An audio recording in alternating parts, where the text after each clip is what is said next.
had some Nice. greens, Love it. Love had it. uh, had a nice juicy steak. Oh, Man, can never go wrong with that. but Can never go wrong with that. like when you dine in Oh, and you get the itis and you feel like right. I had too much to eat. You know how when you have too much Right. of that kind of food, you kind of Oh get yeah. the itis, and you're like, I don't want Yeah. to. Yeah. You know what I'm saying? Yeah, You gotta have it in moderation, you know what I mean? yeah. So I just You know, it took me half an hour to get to to get it's all home, good. but it's all good. I didn't know Yo, what time I was gonna come back because I was like, I said like around 9:45, so I didn't know what time I was gonna come back. man, for the past week or so, I was mad Uh, as hell. what happened? I was mad as hell because the Pistons has been on a 4 game losing Oh, streak.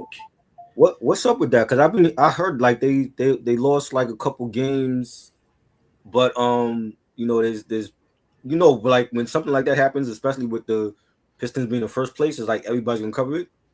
Hmm. So I didn't see like the games that they lost though. Like when we lost to Cleveland, Uh, uh, we lost to the Cleveland Cavaliers without Donovan Mitchell, oh man. and when we beat the Cleveland Cavaliers here in Detroit, Uh-huh. they took us to overtime, Shit. and I'm Okay. thinking, you know what, it's like maybe that's to be expected. It's Right. we got 20 plus games left in the season. You Uh-huh. know, players' legs might be getting tired, Right. Facts. and I figure, you know what, that's to be expected. They lost to the Right. Spurs. Even when they lost to the Spurs, I'm thinking to myself, they cannot, you know, uh, beat Victor Wembanyama, and thankfully that the Spurs play in the Western Conference, and you Right. chalk it up to a bad matchup. What Right. really set Facts. me over the edge was when we lost to the damn Brooklyn Nets.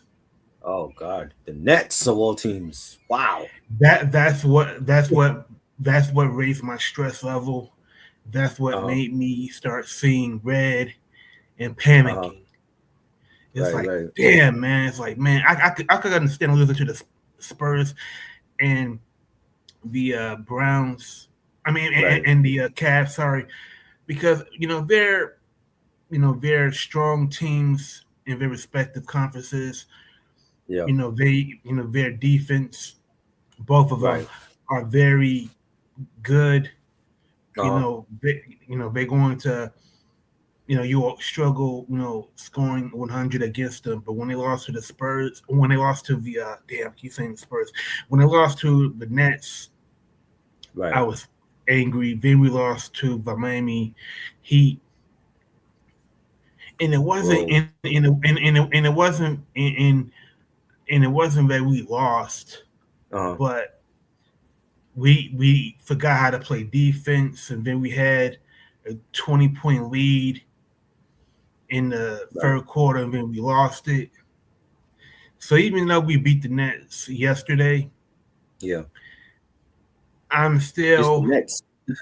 yeah, but like that doesn't make me sleep well at night. It doesn't make me feel like the Pistons have self corrected and Mhm. they have uh gotten back to playing the level of defense that I'm used to seeing them play all year. Right. So uh, The, and around here, I'm gonna tell you right yeah. now, man.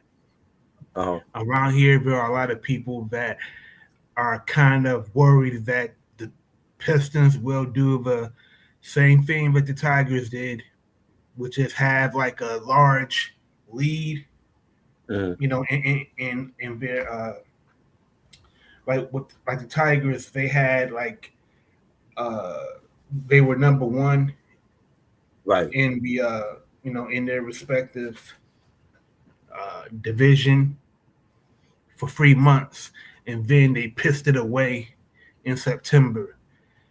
I think a lot of people are worried that No, I think the Pistons like just might mhm. piss this lead away. Nah, You know what I like mean? I Because told you, like, like I feel like they'll be the number one seed going in, and I feel like the showdown is going to be Knicks and Pistons. That's going to be the Eastern Conference Finals that people want to see and because the and Knicks, Azar, we they have y'all have our number this year the same way like we look at San Antonio, and you might look at San Antonio like yo like that the Spurs might be a problem for the Pistons, but we beat the Spurs already, even in the tournament, the midseason tournament to get the cup. So we know we could beat the Spurs. We've had problems for whatever reason this season with Detroit. So that's the one team that they got to focus on. I feel like they even with Tatum coming back, there's a lot of noise about that. I'm like Knicks will beat Boston even with Tatum coming back. We're not afraid of Boston. We're gonna beat the Celtics. We're gonna beat Cleveland. Whoever else is in our way. The Pistons is a team that's the one team that we haven't beaten this season that we gotta get over that hump because last year it was Boston. We got over the hump with Boston, but now it's Detroit for this season. So, but I don't feel like they're gonna lose the number one seed though. and Azar Thompson, he rolled his ankle, and Right. he, you know, from what I'm hearing, from what they're saying, you know, a rolled ankle will take like a Uh-huh. month to heal. Right. Now,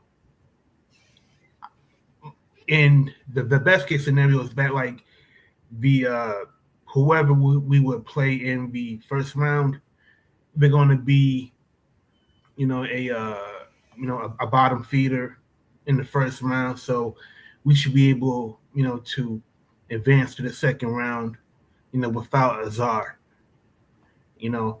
But yeah, that's what I was dealing with for the past week or so. You know what I mean? You know, but hey, it's funny that it's funny ever since, you know, Tatum got back. You know, everybody has been, you know, waving the pom poms Uh-huh. for the green and white, and I'm like, hey, they gonna have to show me. The Celtics are gonna have to show me. You know, like with with the Uh-huh. Knicks, man. The Knicks, you know, they got, you know, Jalen that can score anywhere on the court. I don't for some I don't fear I don't feel the Celtics. You know, I feel like even with the Pistons, you know, beating the Knicks, I feel like in the playoffs is going to, you know, the intensity is going to, you know, Right. level up, and it's going to be a lot more Right. uh, intense, and it can go either way. But we'll see. Do the Right. I I agree. think the Pistons play. I think the Yeah. Pistons play the Sixers tomorrow. Yeah. Now, now we beat the Uh-huh. Sixers, then then I'll start to feel more at ease. But Right. I don't want it to be like a one off. You know what I mean? Right. At the same time, you know what they're gonna say? Oh, the Sixers is injured. The players is injured. They got Embiid is out. What else is new with that? You got But Maxi is Embiid out. been You out. got Hmm. mm, But no, go ahead. Embiid been out for most of the season. But I mean, when he's played, he's been efficient. And I don't like the. We're gonna get to that, but there was something last night that um, what's his name? Forgot the Sixers player. He took a like he threw shade at Bam for what he did, and I didn't like that. I'm like, but y'all like you're really that petty? They didn't even play against the Sixers. They played against the Wizards. If anything, should be petty about what how they got their ass beat last night. But it, the Sixers player that I forgot. I'm gonna find his name because he said some shit to about what Bam did, and I just think that was just tacky. You know what I'm saying? But I mean, if the Pistons beat the Sixers, they're gonna say, "Oh well, the Sixers wasn't at full strength." You know what I'm Yeah, saying? So and also there's like that. and then I thought of something else. It's like Uh with less than 20 games remaining down this stretch, there's going to be a lot of coaches that are going to have a lot of players be DNPs yeah. because some of them are going to rest their players. Mhm. Uh, you know, just to give players rest before the Yes. playoffs Yes. and to give some bench warmers a chance to get some valuable minutes to see if they Facts. want to keep them on the team next year or if they want to cut them loose during the off season. Facts. Yeah. It's crazy, bro. You know what I'm saying? I don't know. Like like I said, like I don't if they lose the number one seed, that would be a bad like collapse. I don't think the Pistons are gonna do that though. I feel like if it was another team like the Sixers, Indiana, I'd be like, yeah, that's what they do. But I don't feel like the Pistons gonna lose the number one seed. If we do lose the Mhm, number one seed in the East, mhm. I think the player that will get the most deserved criticism Right. is you know who. Oh, Kate Cunningham. You can't be an MVP candidate and you allow this slide, down the stretch, Right. and he will hear it for, and plus he will hear it for as long as they're playing Facts. because, for example, if they lose for number one seed and they wind up being number two, they're good enough to get past the first round, of course. Oh yeah, But for sure. that's going to be even more pressure on K because you had expectations to make it out of the East. If you don't, Right. if you can't make it to the Eastern Conference Finals, he's going to hear it from a lot of people, not just locally but nationally as well. Facts. Yeah, I agree. Yo, Salute, what, salute. Big Lansky. Up. yo, Uh-huh. bro, like in the past week, man, Mhm. I'll be honest with you. Like I've been uh I was telling you how my mind has been haywire since the Pistons losing streak. Right. I didn't realize what was brewing between 50, the Oh God. the DAP, the I Mhm. don't know whatever podcast Mano, Jim Mhm. Jones, Fab does, and now Yeah. Papoose. I heard Papoose diss track uh, over dinner when I was at that soul food spot. Yo, I know 50. I know 50. I know 50 measures success in terms of money, power moves. Oh, How much how much growth you're experiencing as far as like his film company, uh, uh, money, connections, yada yada yada. But Pap, that was a lyrical undressing. I haven't heard yeah. Papoose this surgical since he dissed Fat Joe back in the day. Like what's going on between Pap and 50?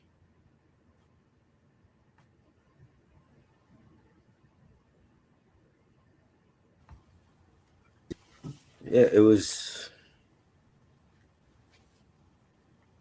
it's crazy. Yeah, I don't know what to say with 50, man. I mean, the one diss song we wanted to hear from him was against Ti. He didn't address well, he addressed the Ti a little bit, but he didn't make a whole diss record for Ti. But he going at Jim and Fab and them. And what is this? What does this mean? Is 50 back in music? Is this just like a one off? What you think? I think 50, he doesn't do anything if it doesn't benefit him first and foremost. So if I look at 50's worldview from the perspective of, say, a war general, he looks at the battlefield in terms of power. Like his what do you call it?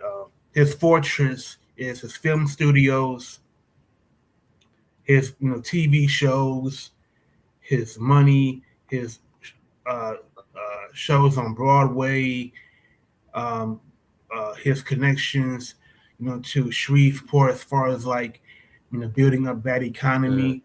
Like he doesn't look at the battlefield in terms of hip hop. He looks at it in terms of winning at life per se. You know what I mean? So that's why he can go on IG and post countless memes and troll uh, and troll Jim Jones for getting kicked out of his studio, and teaming up with the landlord that has the rights to his building where he does content for. Right. That's why he trolls Mano, because he looks at these guys as beneath him. Yeah. You know. So for me, when I heard the song in the AI video where Max B is co-signing the video, the verse that 50 Cent did, it was just okay. As a matter of fact, like it was kind of generic, because the verse that he spit, it could have applied to any of the people that have been criticizing him for the past couple of years. That verse could have applied to Fab. That verse could have applied to Ti. That verse could have applied to Pap. So it satisfied the people that wanted to hear 50 Cent rap again, but I will say that it's way better than that verse he gave Nas a couple years ago for that, for that Magic album.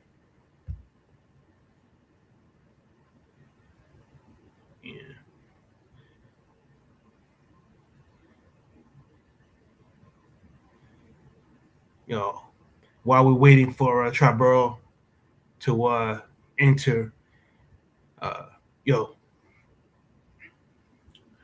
bro.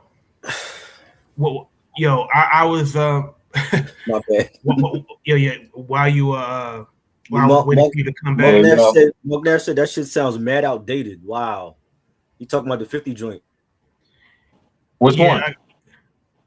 it's the Yo, Or Max B? it's the theme song that 50 Cent did for his new TV show, and the cap in the caption under the post, it made it seem like he was going at Ti. He did. But You to talking me, about for the TV show? For the TV show? yeah. Nah, he actually went at T.I.'s sons. That's why you hear the verse. He says, "Your daddy had your mama eating every box in Atlanta." He went at T.I.'s son. And the thing is, it's actually slick, because the difference is that's the theme song to a show that's going to last forever. Well, depending on, how he already got the reputation with the Exactly. shows and Yep. now far as the now let me I want to say this, and it's not to discredit what you just said. You said 50. Now Brock said 50 he judges by money, status, and success, right? Yeah and no. This is why I say yeah and no. Because if he really just judged it by money and success, he would literally pay them no mind. There would be no memes, no spoofs, no parodies, anything, any type of attention from him. But he does respect the culture. But at the end of the day, he knows that's his only weapon. It's like a dude he know he can't beat somebody, so I'm gonna get a weapon. You get what I'm saying? So that's his weapon. You get what I'm saying? Because trust me, we all know, bar for bar, he can't fuck with Fab. He can't fuck with Pat. I'm not including Mano and No. not to sound like 50 in the beginning of that song, because he was like, if you, and you don't even count, little nigga. I knew he was talking about Davies. I knew he was talking about Davies. But in the day, he do respect it, because you got to understand this, right?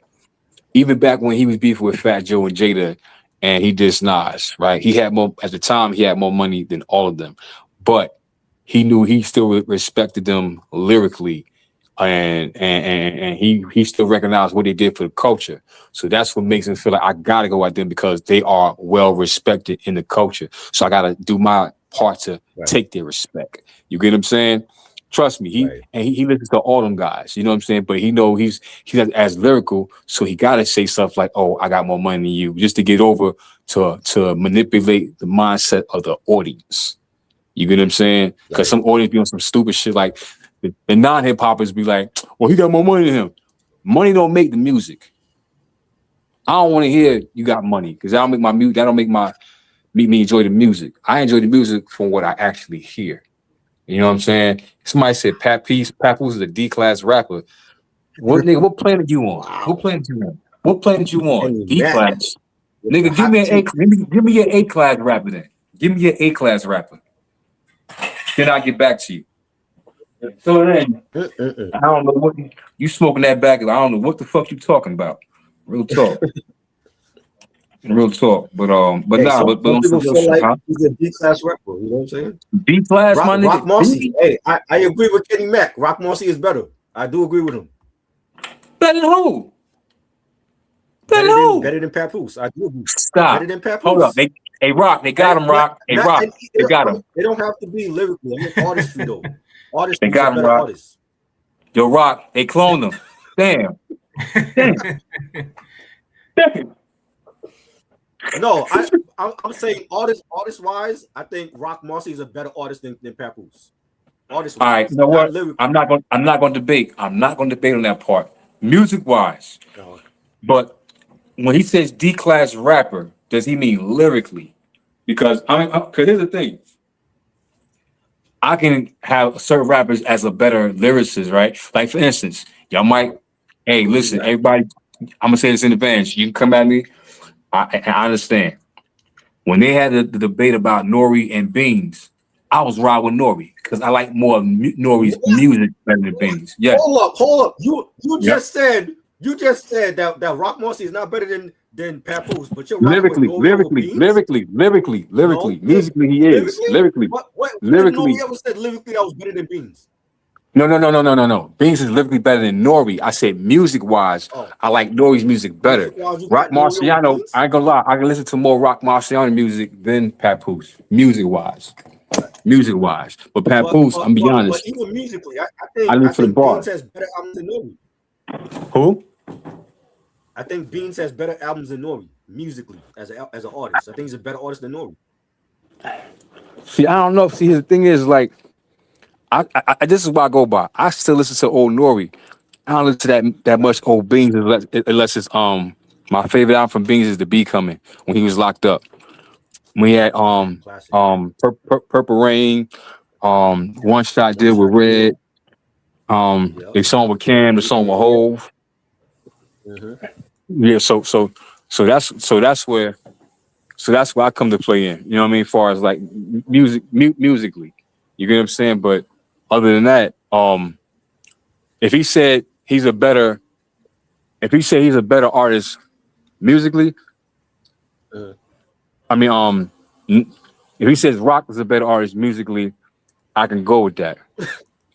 But far as he's a D class rapper, I still can't say he's a D class rapper because he's one of the best top punchline rappers of all time. So there's no way I could put him in a class D anything. You said lyrically, Conway the Machine will kill Papoose.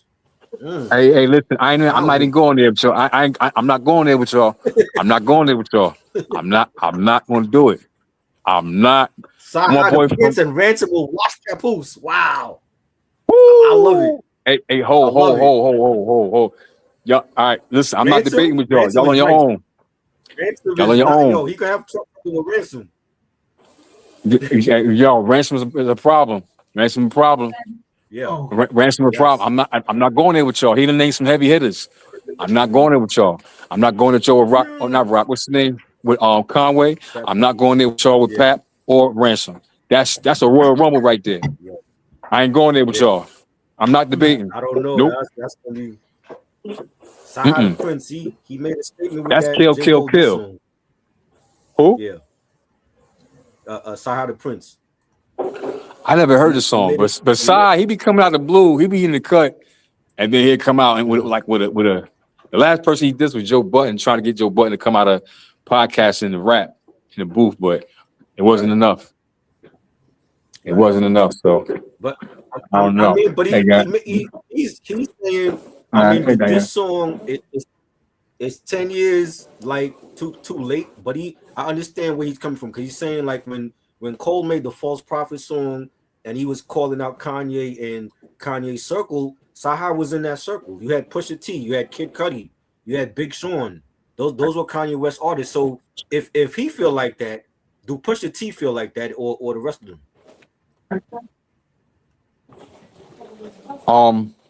Pusha T. Feel like what? About J. Cole?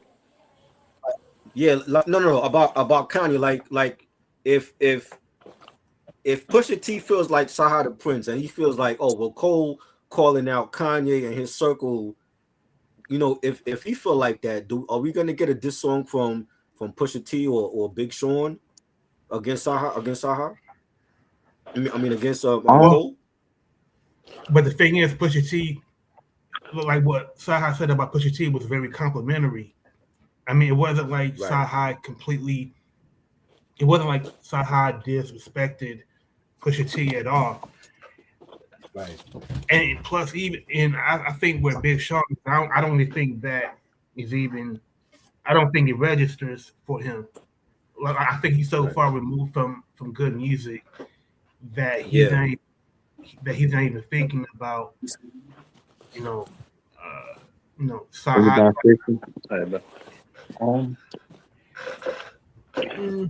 Sam said Papoose was on Roots of Evil. He said Papoose is what? Remember this? No. This. He was on the Roots of Evil album, Kool G Rap. I don't remember that song he was on with Kool G Rap.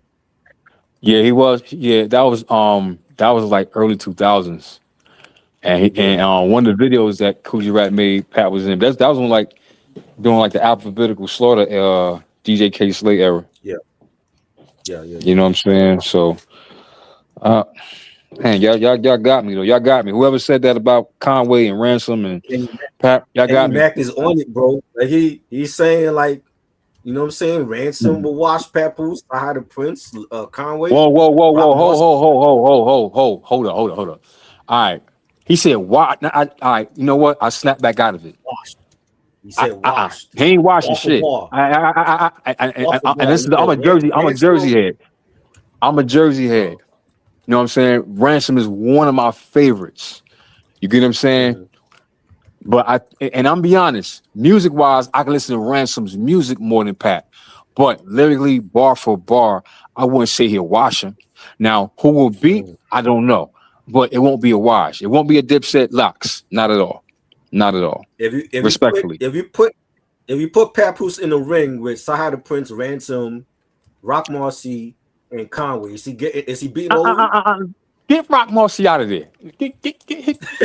I mean, when he said R.I.P. Payne, 38 Special watch him too. Wow. I love it.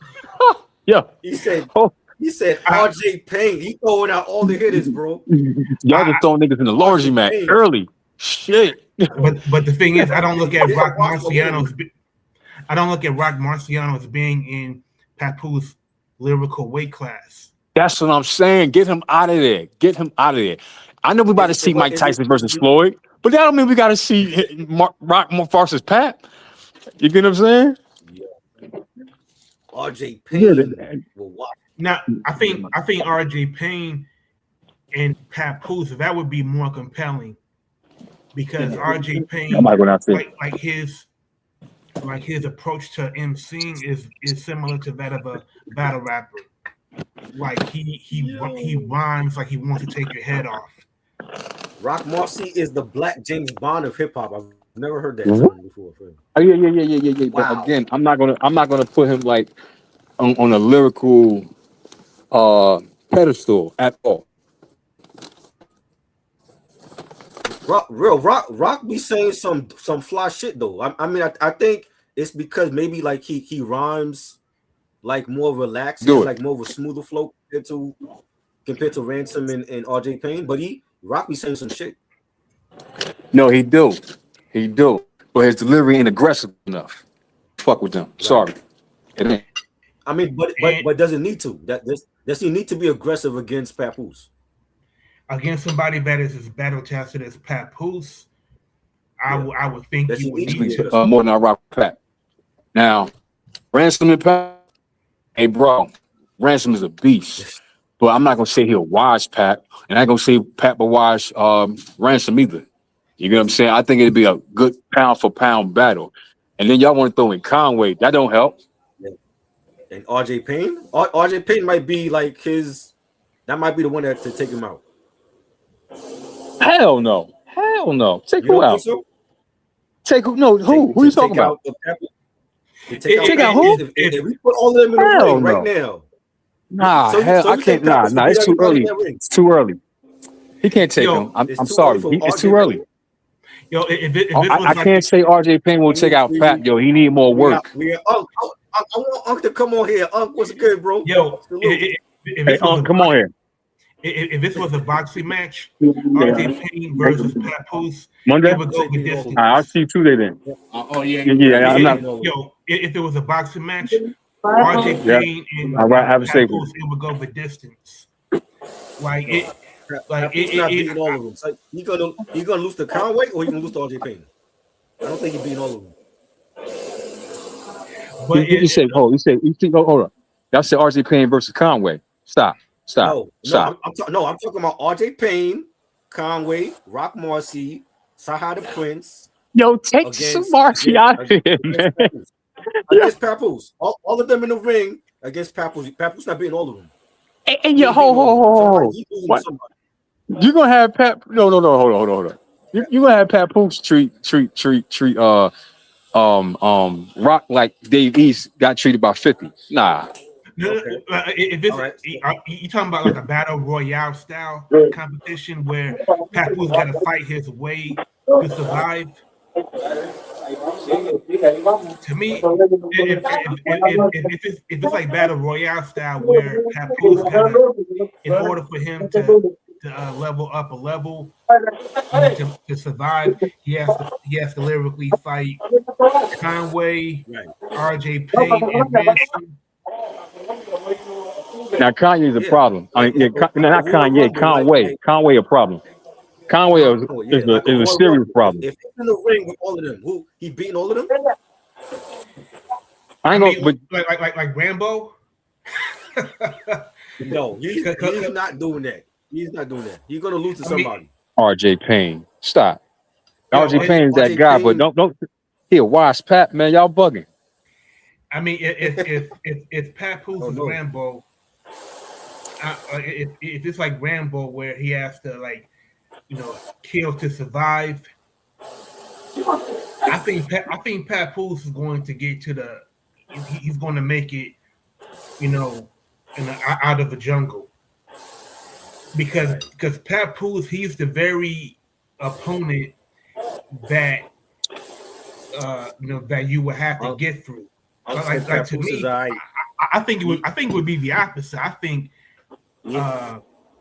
RJ Payne, Conway, or Ransom, they would have to try to get the Papoose to survive. I think Papoose, he's so battle He ain't tested. beating everybody in that ring, bro. So see, somebody a la Conway or Ransom or RJ Payne gonna take him out.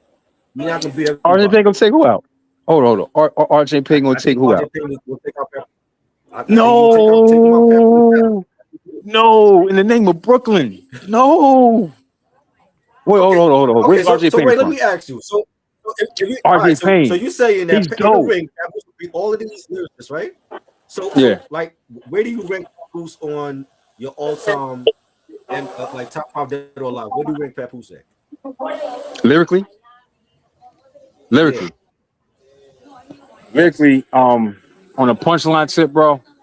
Hey, yo, in this day and time, bro, in 2026, lyrically, I gotta put Pat. Everybody get ready for this. Top 5. I'm sorry. Oh God. I'm sorry. Listen. He said Hey, Papoose. bro. Wow. Listen.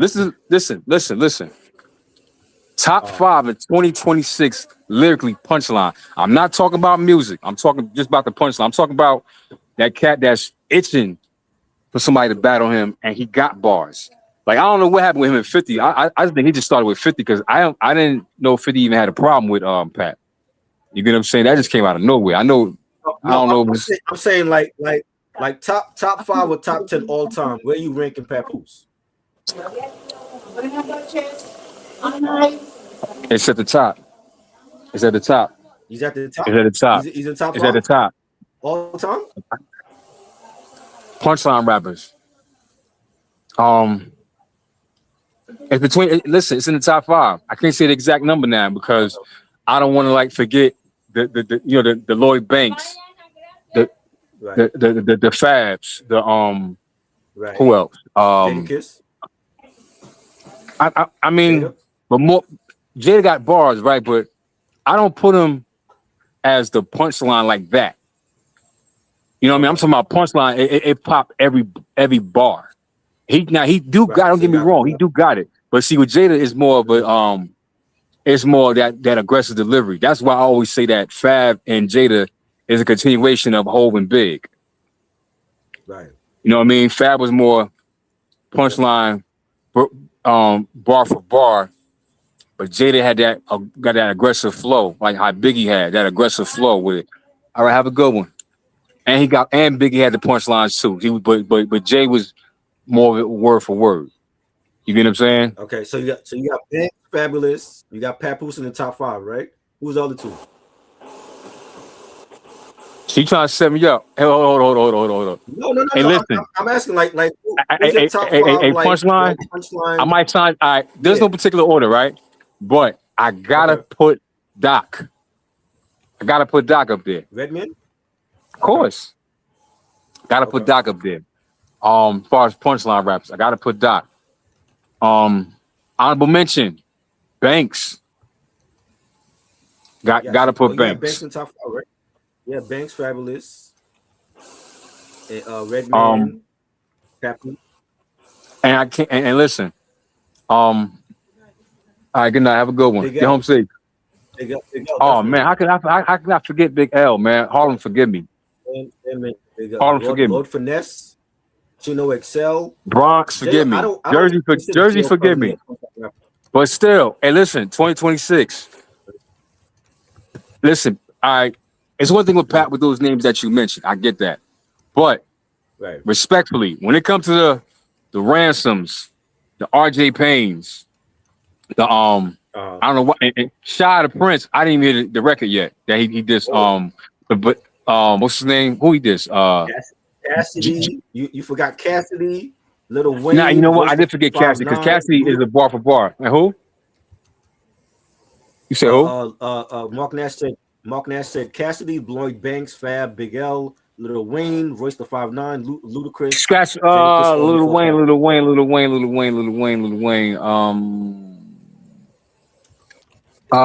Is he making it? Hell no. And you know, I love Lil Wayne. No, not in my top 5. No. As far as punchline rappers, no. Royce the 5'9", Jadakiss, Ludacris. No. And Ludacris is my dude. I think Ludacris is the top punchline from Atlanta. I don't think nobody in Atlanta punchlines mess with him. Nobody's. Not even Andre. Because Andre is beyond a punchline rapper. So I don't compare them. I don't compare them because he's beyond a punchline rapper. You know, to me, Ludacris is the Atlanta Redman. Who? Little Weasel. He said Little Weasel been trash. Oh man. Somebody said Little Weasel been trash. Hey, man, I ain't say all that. Don't throw that on me, man. He trash now. He trash now. But 20 years ago, he was a shit. Hey, but try, bro. You know how I feel about Lil Wayne. So reading that, man, I got no problem with that comment. I'm saying, and I told Mark Nash this, like Lil Wayne, he is one of the best, but he always had a ghostwriter rumor attached to him. That's an asterisk next to his name. You know what I'm saying? It was Gilly, like right? Yes, well, who? Gilly the Kid, right? With Gilly the Kid. And you said who else? No, I was about to say, like, when people say Drake, I'm like, Drake always had Quentin Miller, those rumors about him too. So you got to put an asterisk next to his name. Yeah, but Quentin Miller should got fired when he battled K-Dot, though. You heard me? Did he write his own shit when he battled Kendrick? No, I said Quentin Miller should got fired when he battled K-Dot. Right. Yeah, if I'm gonna pay you to write for me, you gotta win. Huh? Right. Drake was gonna lose that battle anyway, though. But like I said, I respected him until he went to the courts. Right. That was the worst. That's the worst moment in battle rap history. You actually file a report. That wasn't the first time that Drake caught pleas. Remember when Drake battled Pusha T and Jay Prince? He intervened by throwing in the towel for Drake. Jay Prince? Yeah. Like remember when Jay Prince he intervened for Drake. This was after Story of Adidon had came out, and Jay Prince was like, Drake is not releasing any more diss tracks. To me, like I always felt like Drake. Drake. As long as he's winning, he is going to be happy. But once somebody, gives him a challenge and fights back, he's going to take his ball and go home. That was the point where I felt like Drake, he takes his ball and go home. You talking about with K-Dot? No, when he battled Pusha T. See, Pusha T was different though. Pusha T wasn't that aggressive. Mark said Quentin Miller been gone since the Meek Mill days, wasn't around during the K-Dot battle. But even if he had a ghostwriter, he was still gonna lose to Kendrick. Kendrick was a levels of above Drake as an artist. Nah, but you know what? Nah, but like I said, win or lose, I respect you going pound for pound, toe to toe. You get what I'm saying? Like I respected Drake when he did that. I respected him. He didn't bow out like J. Cole did and make some apology. Yeah, like I said, we gotta forgive J. Cole, man. J. Cole just like, all right, in my opinion, I felt J. Cole was like, you know what, I'm gonna let them two rock out, and that's it, but not make an apology. But the thing with Cole is like you ducking Kendrick, you got Sahai the Prince coming out and doing a whole record about you. Like, when are you gonna battle somebody? Like I wonder why Sahai came out right now with it though. Huh? But why Sahai? Sahai came out with it now because he has an album. Because I believe he has something. Yeah, he has something coming out. You know what I'm saying? Yeah. But he also said he was waiting. He was waiting for the right time to because he said he owed Cole a ass kicking because from 10 years ago. Man, hey Cole, we forgive you, bro, for responding to him. I want to see a battle. I don't want no apology. It's too easy to battle Kanye. Kanye crazy. Battle somebody. No. I ain't say Kanye. Oh no. I ain't battle no Kanye. Kanye battling himself right now in the mirror. Kanye, no, but he battled Kanye 10 years ago, but now it's like he ducking smoke. Like, nah, you gotta battle somebody. But you know who battled Kanye? But you know what? I'm talking about Cole. Yeah, that's true. But you know why this is the perfect time for J. Cole to diss Sahai back is because the rollout for the fall off is over. he already have a #1 album. The album is out right now. And the tour is months away. So you got plenty of time, to engage Saha the Prince to try to win some strikes He back did say that. from a couple years ago. But A$AP Rocky was busy. He was busy having like 3 kids with Rihanna and doing movies with Spike Lee and Denzel, and he was busy for 10 years. I give him a pass for that. You know what Well, I don't know I'm about saying? A$AP Rocky, but I'm gonna say this. I got a message to say to Shy the Prince, straight up. Yo, Shy, if you see that Honda Civic pull up, bro, you better be ready. Oh boy. You know what I'm saying?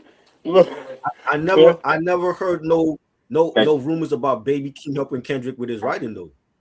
Like I think they cousins, if anything.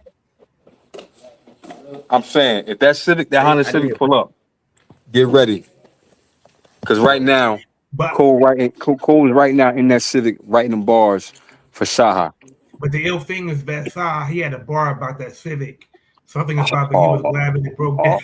Yes, he did. So mentioning the He Civic, did. as some kind of flex, that ain't gonna phase Saha. I ain't messing Right. with y'all, man. I mean, yo, like I do agree that 10 years is too long to respond to somebody, but A$AP Rocky, he was busy. I don't know about Side of Prince. I don't know why he waited 10 years to respond to Cole now.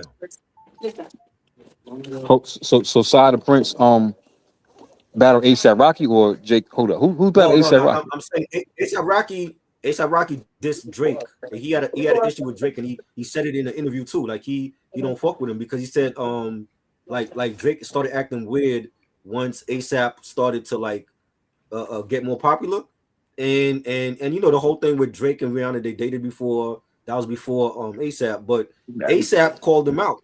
But he was busy for 10 years. He was becoming a father and doing movies and modeling for Gucci and all that. I don't know about Side of I ain't mad. Prince. No. I'm not mad at that. I'm mad at A$AP. He got Rihanna. I'm mad. Who do you think he is? And Gonna take my girl and had 3 kids by. Come on. And A$AP did a movie with Denzel Washington. That's another thing. Yes. He did a movie. You gonna take my girl did another movie and have 3 babies by? Right I now. dare you. He did another movie that's nominated for Oscar, with Rose Byrne. And so he's been busy. He's been busy acting and modeling, and I give him a pass. I can't give J. Cole a pass for bowing out of the battle, and then you was quick to battle Kanye 10 years ago, and that was Kanye is still crazy. You know what I'm saying? It's like come on, like you got a certified MC with Saha the Prince that's going at him. Where's the diss song for Saha? He can't keep ducking his smoke. You know what I'm saying? If Drake come out with Iceman and he call out Cole, he gonna have to battle Drake. And Saha on his diss track, he didn't go personal. Hold on. It was lyrical exhibition. Question: Who has to battle Drake? That's the problem. That's the funny thing I'm saying. Oh, the rumor is this is just a rumor. The rumor is that Cole and Drake stopped speaking when the battle with Kendrick happened, right? And Cole was talking to Kendrick. We don't know what they said, right? For whatever reason, Cole and Drake ain't talking. If Drake come out with Iceman, that's the next album, and he dissed Cole on Iceman, he gonna have to respond to Drake. You can't duck Kendrick and you ducking Drake also. You know what I'm saying? Because now we looking at it like you just scared to battle niggas. Oh, I mean, that's. I think. I mean, that would be. Yeah, but you know what? That would be a hard scenario. I mean, if Iceman had a song where Drake made it plain his feelings about Cole, and Cole just lets it slide, then it's going to look like you're voting Kendrick. That's what I'm saying. You're voting anybody that you've can been anointed. But bro, if you've been anointed by the people as in the big 3, right? And you ducking Kendrick, and then Drake comes out with Iceman and he call you out, and you ducking Drake too. Well, then you just don't want to battle nobody. You just scared because you duck inside the Prince. So that's how I'm looking at it. Like, yo, like I'm not putting him in no big three. I'm putting Conway and Ransom before him. You know what I'm saying? Or you put Kanye and Ransom before who? Before Cole. If Cole, I'm just saying hypothetically, if the rumors is true that Drake and Cole are not talking and they got beef, and Drake calls him out on the next album, he got to battle Drake. Drake call him out. Yeah, he got to. Yeah. Yeah, you can't be anointed a big three and you duck and smoke from everybody. Nah, you got to battle Drake, yo. I ain't gonna lie, especially you have to go in court. You gonna get, man, I'm gonna be disrespectful. You know? No, he not getting no pass on me. No. He said maybe battling, just saying something he really want to do. He just want to make songs for his. No, he got a bet. Listen, battling is a part of the art form. Okay, if you one of the best all time and you sneak dissing people, you got to battle some. You got to battle. Yeah, but the thing is, it's not just that, man. It's not just because the battle is a part of art form. You gotta understand, Cole, his whole career, talk about how he demolished rappers. I got your favorite rapper neck in the noose, never letting him loose. So he's claiming he's one of those battle rappers that you can't mess with. So he got a battle. But who making these excuses now, right? Like Biggie and Pop were friends at one point, and they end up battling each other to the point where they dead now. I'm just but that saying, battle ain't kicked him out, but they scrap. I ain't gonna count that. You know why? Because Big had opportunity. Big didn't have the opportunity to release this record. They cleaned it up because Pac had died before he released it. So I can't really count that. That was Biggie's call though. Diddy didn't want him to battle Pac. But no. But I'm saying he died. They had to change the lyrics to "Kiss Your Ass Goodnight." But talk about it. But Hit 'Em Up came out in June of '96, so you got June, July, August. Yeah, I mean, but you gotta understand. That's back then. That's how they moved back then. Remember, it was a slower process back then for everything. You know what I mean? So they ain't come out with a diss record next week like that. You know what I'm saying? Them cats is already crazy busy anyway. You know what I'm saying? Like, and again, he was in the studio making "Kiss Your Ass Goodnight." Now, as far as the release, they was gonna release it towards the album. They wasn't gonna try to like just chase Hit 'Em Up. Look, yo, keep it 100, bro. Remember, Ether didn't come out till Black Friday on a mixtape, right? And it wasn't highlighted until December. Nigga, Takeover was stomping his ass in Labor Day weekend. You know what I mean? Like, listen. So like I said, that's how they moved back then. Nowadays it's different. The first time I heard somebody respond quick as hell was Cameron. All right. And what's that? Cameron and 50. When I forgot that shit he had, but 50 had the whole introduction, had the guy with the mask dropping off the shit at Miss Jones on Hot 97, right? That evening, and then they played it that morning. That evening, Cameron disc record was leaked out that evening, and Enough had it. So to me, Cameron, pioneer of not wasting time, and this was before shit was like viral, and we ain't had social media back then. You know what I'm saying? Cameron was just on his pivot. You get what I'm saying? But the average one, this record didn't move like that. Yeah, you know what I'm saying? Plus, No, I was saying I'm glad you mentioned Cameron, because Cameron is a prime example of when he had beef with somebody, whether it was Stan Spit or Nas, the Bravehearts, or Jay or whoever, he called him out. You can't pick your battles. You can't be like, oh well, I'm gonna battle this one and ignore this one. That's what I'm saying about J. Cole.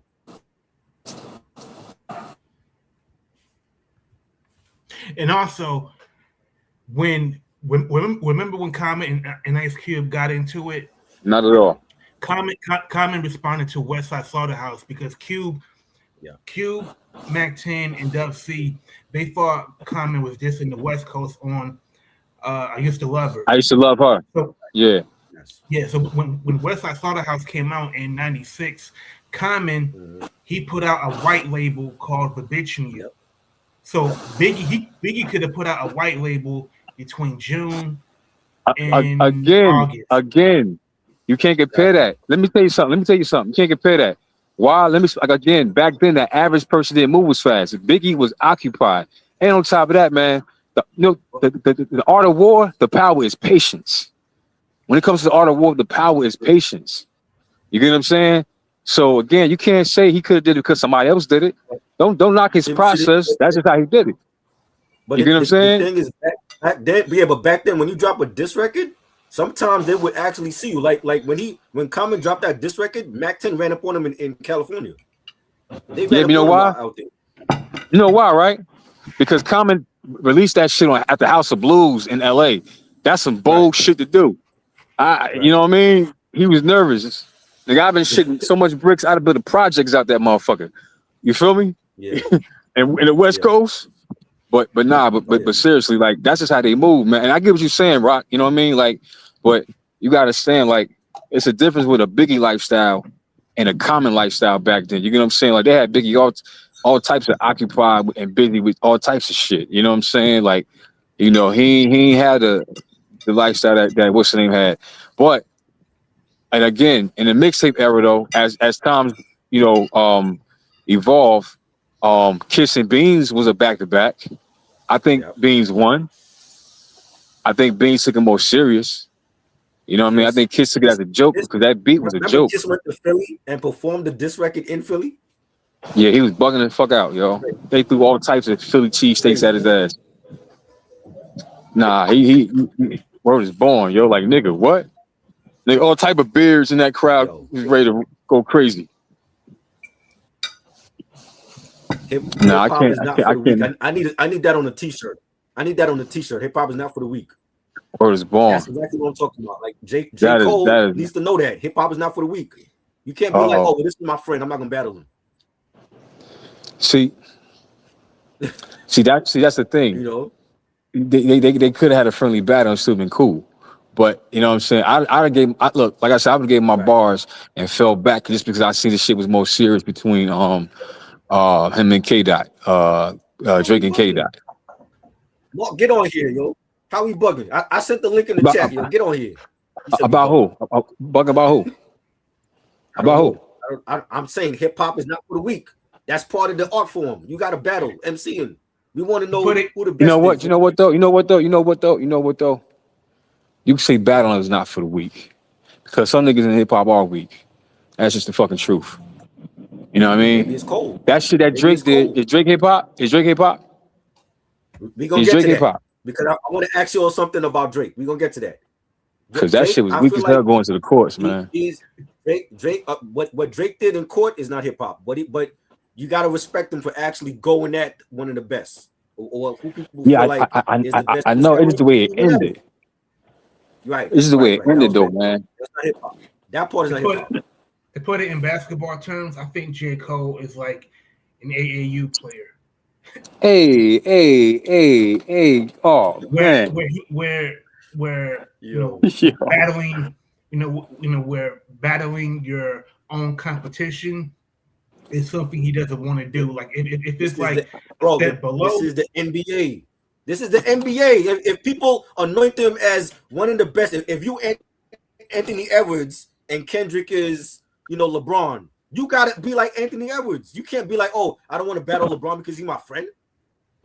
Come on, but the only problem with that analogy, is that LeBron got 20 years over Anthony Edwards.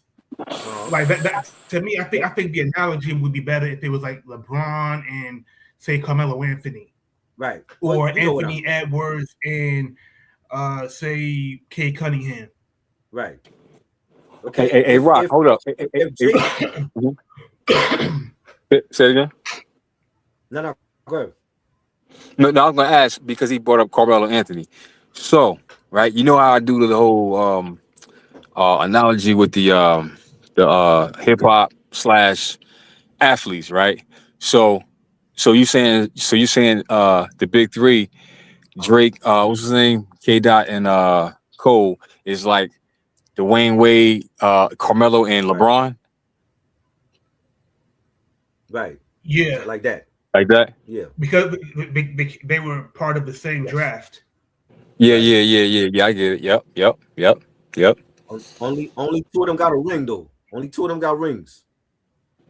And and the number one draft pick joined the number 3 draft pick on his team, and the number 3 draft pick showed him how to win a championship. Right. Yeah. So It J. ain't Cole no, better. You gotta take note from KRS-One and MC Shan. They didn't run from no battle. They wasn't apologizing. But you know what? That might be going too far back for some people. So he brought it hip Shan hop. still talking shit. Bro, No. Shan still Shan still talking what shit. you mean it's going back too far? Thank you. I'm talking about like the people that are fans of Cole. Like I'm sure they don't. I think They need to know who they are. the mention of KRS-One, it doesn't even register to They them. need to know who they are. They need to know who KRS-One is and MC Shan. And yo, that battle, but that battle, even though that battle was in the 80s, is always mentioned in hip hop battles. They always mention KRS-One and Shan. Shan's still talking shit, actually. Yeah. Shan is still talking shit. It was an epic battle. That's why.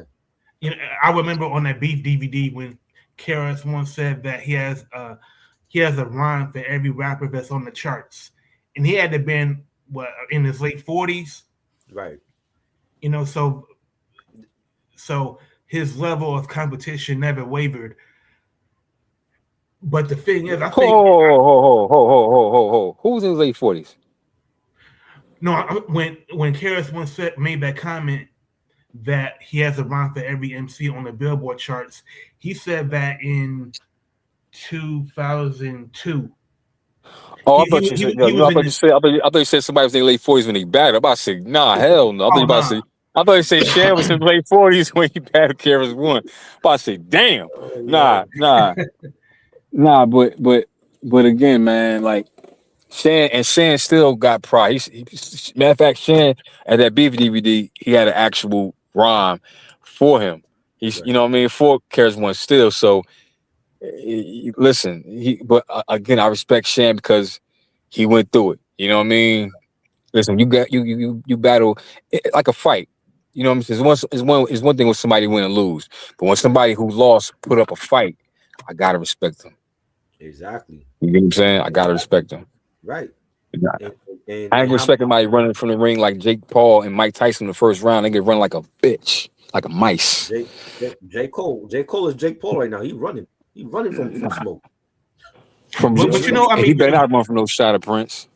You know, but there's some people that they got the ass whooped that I did not respect lyrically at all. Like for example, like when KRS-One, like when Nelly and KRS-One were battling, like I felt like Nelly, like this is one of those instances where you are not even in his weight class. You don't have. To me, I just felt like it was overkill for KRS-One. Like, when I heard the real hip hop is over here, I felt like any slick talking from Nelly should have been null and void. It's Nelly. That was a lyrical ass whooping. Yeah, but what you respect though? I mean, no respect, but what you expect from Nelly? Exactly. Yo, real talk, yo. Country Grammar. Yeah, what Nelly. You expect from artists like that? Yeah, and on top of that too, man, I'm not even mad at Nelly. For when he said his reason for why he said he only came at KRS-One because he thought KRS-One was talking about him about you know how like when the South started blowing up a bit more and in the Midwest like what's his name Nelly, right? And he blew up, and you know how KRS-One, you know, he said you one of the top 10 rappers on Billboard, whatever, he got something for you. Right. So he felt that KRS-One came at him. So that's why how it started. He went on Rock the Right Mix. On the Beef DVD, he also said that he felt like KRS-One was like telling him like, oh, well, you can't be in hip hop. Like, who are you to tell me I can't be in hip hop? That's what he said also. Well, I mean, who is KRS-One to tell Nelly not to be in hip hop? Right. I mean, the guy that created the temple of hip hop, the guy that was. I agree. I'm saying, like, but that's we're saying Nelly had a valid reason, though. We just saying Nelly had a valid reason. for coming at KRS One. He ain't like he just woke up like, you know what, I'm gonna just KRS One. Nah, he didn't do that. He didn't clickbait or troll or none of that shit. You know what I'm saying? He just felt that he had, mind you, gotta understand too, man. He felt he had to defend the Midwest, especially St. Louis. Yeah. You get what I'm saying? You gotta think, you the top dude from St. Louis, one of the pioneers of this shit came at you. You feel your back against the wall. You know niggas got in his ear, yo, man, how you gonna say that? How you gonna say that? So you know that shit wasn't just, I'm gonna do it. You know, there was some pressure involved. Yeah. You get what I'm saying? He did, and thing is, yeah, he said, I might not can't beat him lyrically, but I have to say something. Right. I might not can't beat him lyrically, but I have to say something. And I'm not mad at him for that. I'm not. But why didn't Ludacris, go at KRS One? Because that would have been the same reason. No. You got no.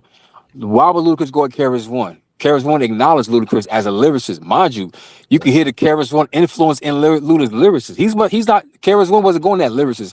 He was going that shit like, I think my bucket big and shit like that. You know what I mean? Right. Pause. So that's the shit KRS One was going at. He wasn't going at Ludacris, because Ludacris is a beast. Right. You know what I'm saying? But cats like Nelly and I'm going down, baby, yo shit. You know what I'm saying? So yeah, and one thing about us on the East Coast, up north, when it comes to certain hip hop styles, right? We be the first to criticize, like, oh, he whack. Not realizing that's the sound that represents the culture of where he's from or she's from. Right. You get what I'm saying? So we were immature in that department back then. You get what I'm saying? Like in the Bay Area, they think was Ghost Ride the Whip. Right. Hyphy and shit like that. Hyphy might be our thing, but that's their thing. You get what I'm saying? We can't just disrespect it because it's different. Right. You know what I'm saying? When hip hop spreads to varieties. LA and New York are two different cultures. But guess what? That hip hop spread always to LA, and LA made an impact on this bitch. Facts. You get what I'm saying? So, it's different. And again, I'm not mad at KRS One because KRS One standing strong. Listen, I got to be the protector of hip hop. Right. And at the same time, Nelly said, listen, man, I got to hold down where I'm from because who is he? And at the same time, I'm pretty sure Nelly was a fan of KRS One. So he might have been hurt.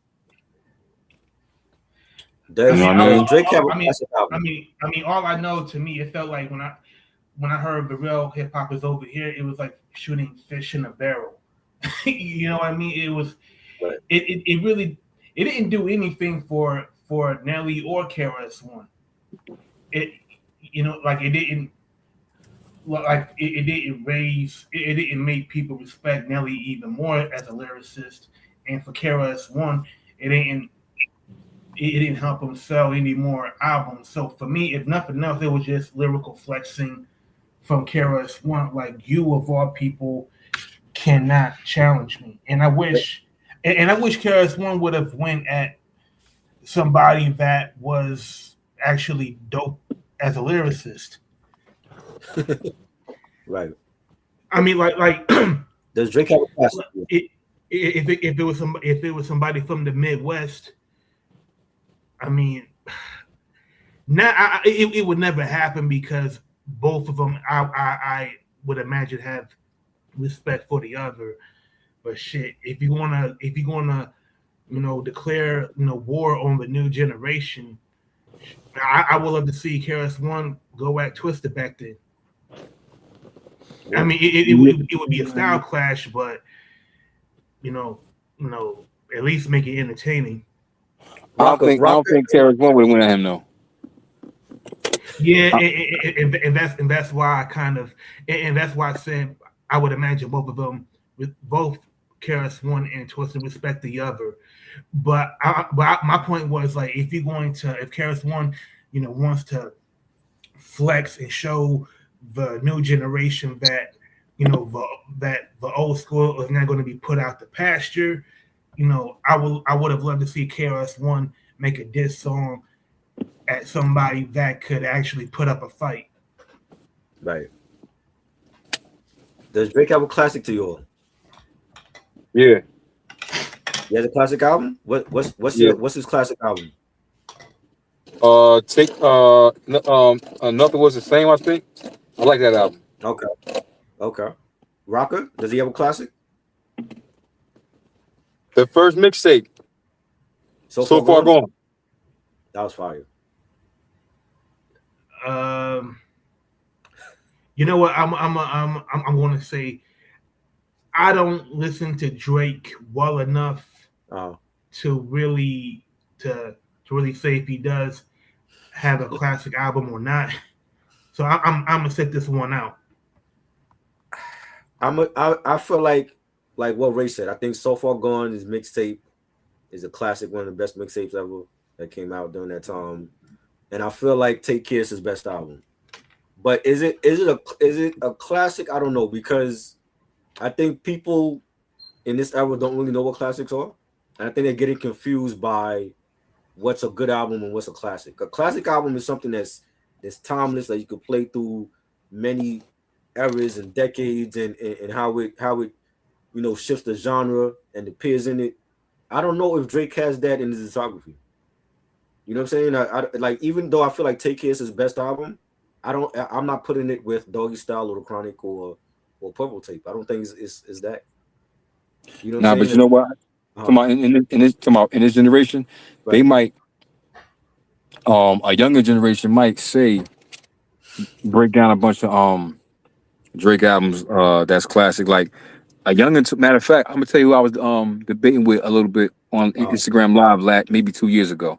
uh, Nori nephew, Young Relly, right? oh, uh, He debated with me about Jim Jones, oh right? God. Right. All right. So look, What, he said he what was said he said Jim Classic is I think the second album or the third, right? And what was it? Diary of Summer? I think so, but me Mm, personally, um, I said his best album was El Capo. okay. I'm sorry, that El Capo album is the best Jim album ever. Right. You know what I mean? Like I ain't had to skip shit. I can't hold you. Like the shit was just tough all around. Like that's why I say I think Jim should cut the braids Right. off, really get back focused, Right. yo. Real shit, because shit was a problem. Kenny Mack said, "I don't listen to goof hop. I know Drake catalog." Oh man, Kenny Mack, man, it's crazy. I mean, for Jim, I think Diary of Summer was good, and I liked El Capo was probably his best, and I liked Pray for Rain. Pray for Rain was dope. That doesn't get a lot of mention either. But I'm not putting none of Jim Jones albums on that tier with Straight Outta Compton and AT Aliens and all that. I don't think he had one either. No, I don't. I like it. I like it pair more like with the eras and stuff. Right. Like again, we live where it was like nonstop classics. Like we in the era. Think about it. Look how many back to back classics we lived through at the same time. All right. Again, we can start with Illmatic, right? We only gotta start with Illmatic, but just say, all right, let's say the Chronic, right? The Chronic, classic album, right? Doggy Style followed the Chronic, right? Then you got the Illmatic. You got Ready to Die, right? You got Me Against the World. You got Purple Tape. You got Infamous. All them shits were back to back, and that's all classics. Think about it, right? Hello? Shit.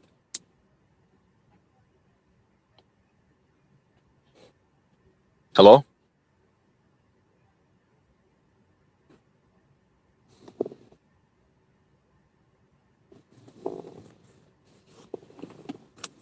Yo, yo.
bad.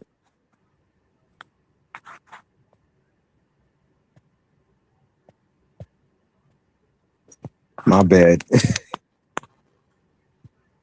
Yo, y'all hear me? Yes, Yeah, sir. now I hear you. Yeah, I hear Okay, you now. my Yeah. bad. I had a little technical difficulty. Yeah, it's the I government. forgot what I was saying. No, Yeah, you were right? saying you were They talking like about whack hip hop. you were talking about the classic through like all the eras.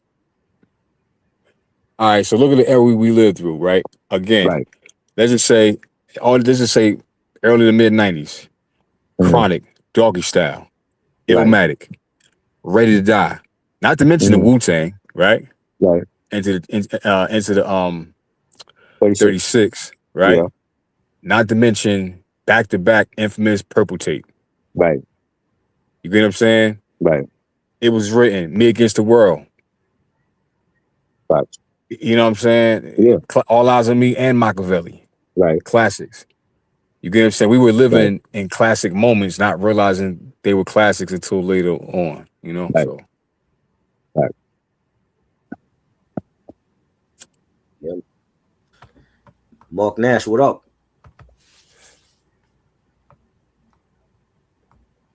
What's good? I mean, if you want to go by eras, we could do that. Like 2010s. Then I'll say like, yeah, Drake, Take Care was one of the best for that 10-year period. You know what I mean? Drake? Yeah. Like if you going by like different decades, then I'll be like, yeah, for sure, like 2010s, Drake, Take Care was one of the best. No, I was just giving an example about like we live in an era of classic albums that still classics to this day. Right. Reasonable Doubt. Classic. Right? Yes. It was written. Right. It's dark. Hell is hot. Yep. What up? What's good? Push roll glass full. I prefer the better things. Niggas with no money yet like money isn't everything. There you go. What up? What you think? Does Drake have a classic, Mark? Hell, I think so, man. I think that one right there, I think that Thank Me Later might be one. Like, I still like a lot of them joints. I think what happens too when we had these conversations, sometimes we might be prisoners of the moment because of the era that we grew up in. Like, niggas still talking about Doggy Style and the Chronic. But that's because that music. Hold up. No, bro. Hold I up, was saying that's an example of classics. That's an example. Listen, I ain't saying that to discredit anything. Can I finish my thought? Go ahead. What happens sometimes is, I believe that you classics are often classics to you because of it puts a certain time of your life in a time capsule. So when you hear this song, you can remember, yo, I was partying with my homies here, or we was turning up here, or it was my first kiss, or it was prom night, or I just got my license and I used to drive the car.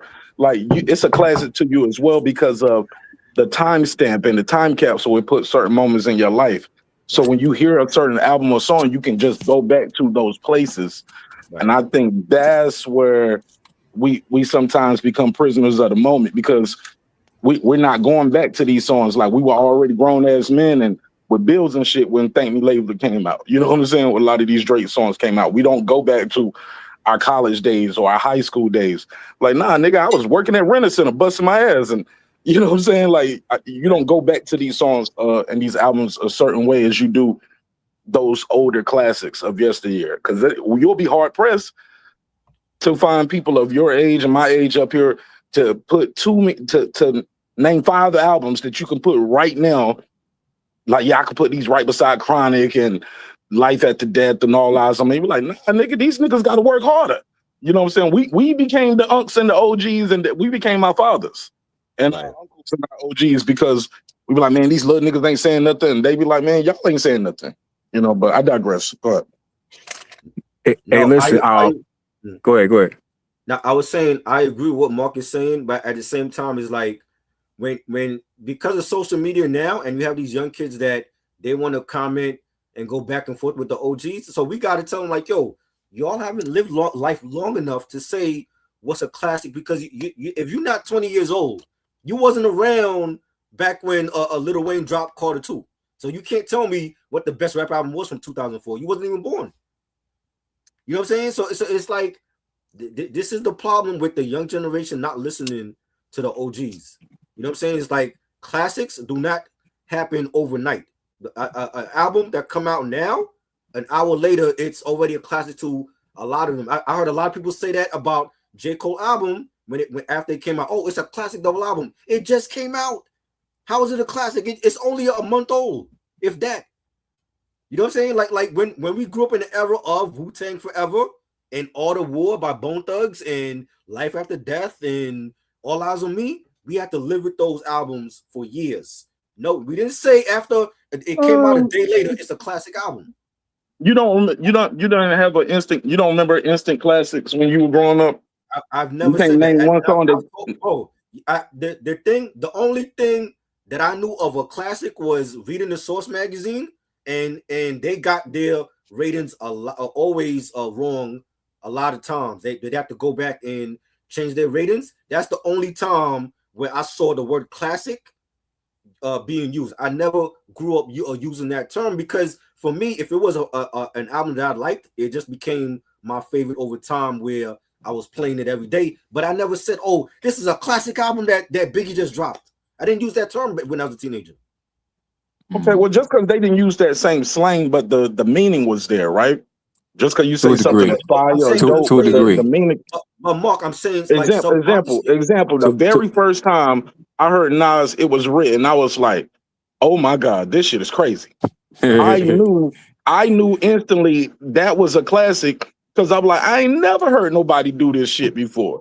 The whole I Gave You Power and the setup, I was like, if I rule the world, the black girl, I was like, yo, this nigga's going nuts. Right. Like, it made me go back to my rhyme book as a kid and tear that whole shit up. Like, we gotta start over. Like, this don't get it. These niggas rapping like this. Like Machiavelli. That first time I heard Machiavelli, I'm like, yo, my God, this nigga's going. But that nigga went ape shit on Machiavelli. Let me tell you something. If Pac was alive, first listening, right? Cause first listen, you like, yo, this is different. If he didn't die, he didn't talk so much shit. Right. That Jigga Black album, first time I heard it, this is different. Blueprint, first time I heard it, this was different. Kanye West, that first Kanye West, the first time I heard it, I said, yo, this is different. But Mark, and this kid is gonna be around. Some niggas, you can hear him one time, you're like, oh, he gonna be around for a while. Right. But Mark, the thing is, like we didn't have social media and the internet growing up, so it was like when we go to school, and I remember when Ready to Die came out, and the kids would say, oh, I love this. This song was like their favorite, Unbelievable or Machine Gun Funk, and they were like, oh, well, Biggie should do a video for this song. That was the talk, and nobody ever said like, oh, it's a classic. We didn't use that term back then. Hey, Try, could I want to pick it back on both of y'all. I'm gonna keep it a buck. I agree with, I fully understand what both of y'all are saying. So I'm just making my disclaimer. There is no debate. But I just want to add to it, right? Now, Mark, you said it's a classic.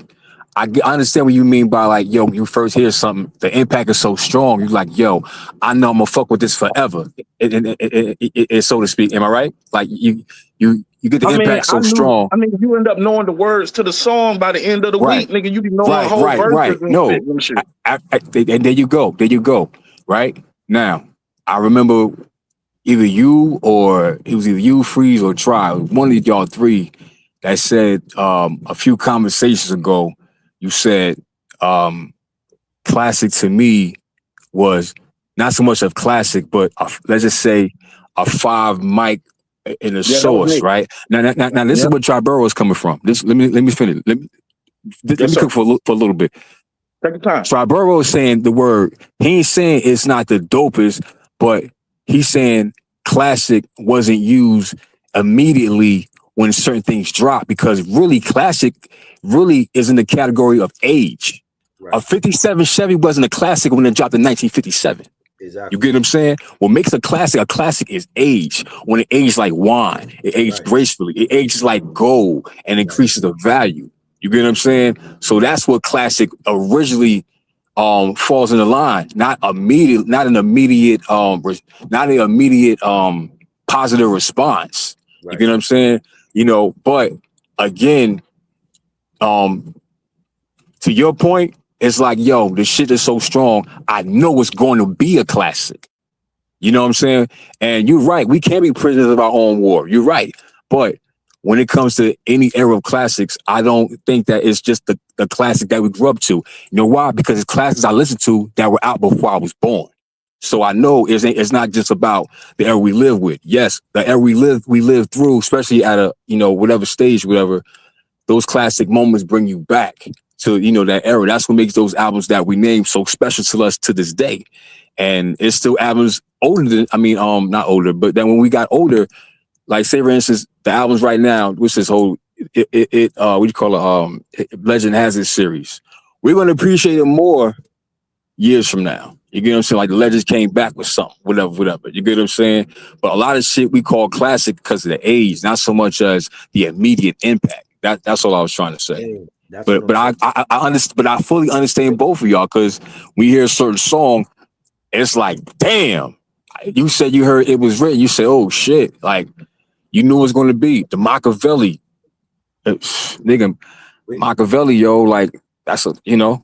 But classics can be in any era. You know what I'm saying? Those are the ones that we're more familiar with because of the age.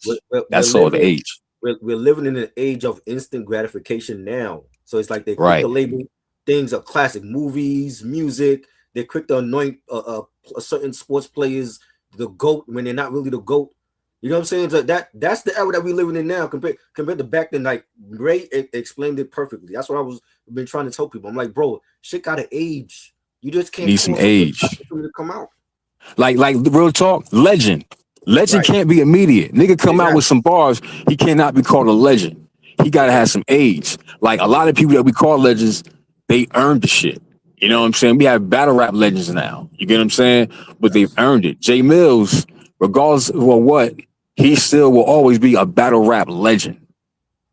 Just because he was there from the beginning of that level of the culture. You get what I'm saying? Like far as like, you know, what it transitioned into. You get what I'm saying? From the Smack DVDs, the streets, and before the URL. But legend and classic requires one thing: age. Let me tell y'all, like, y'all ever played musical chairs when you were little? Absolutely.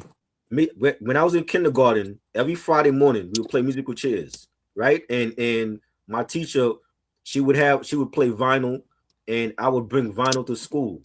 And there was a certain albums I would bring to school. It was Michael Jackson Thriller, it was Prince Purple Rain, Madonna Like a Virgin, Cyndi Lauper, She's So Unusual. And from that, once I knew I kept bringing in the same albums, that's when I knew they became my favorites.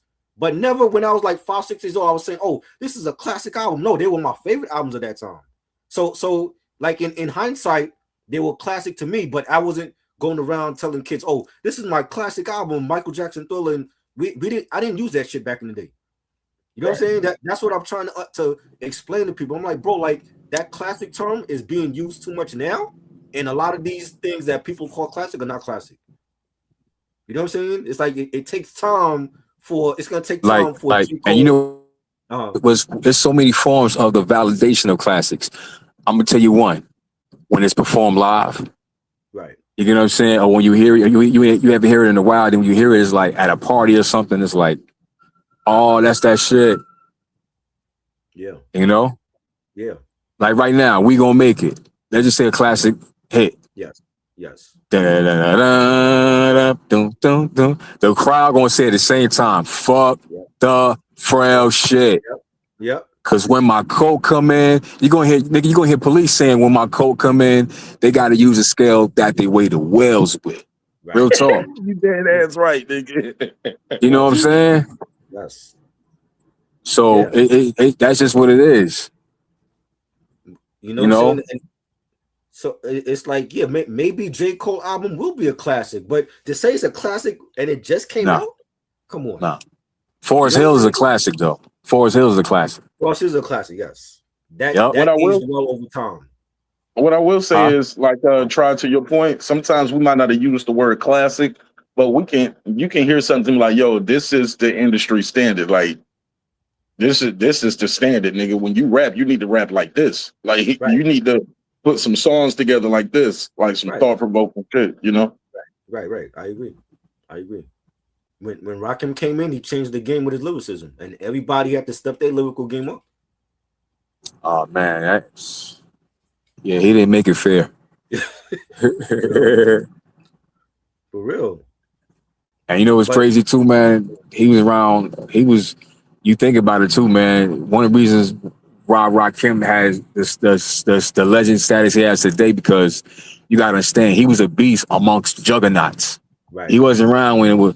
You know how some cats don't have. They might get over it. Don't have that much competition on certain things.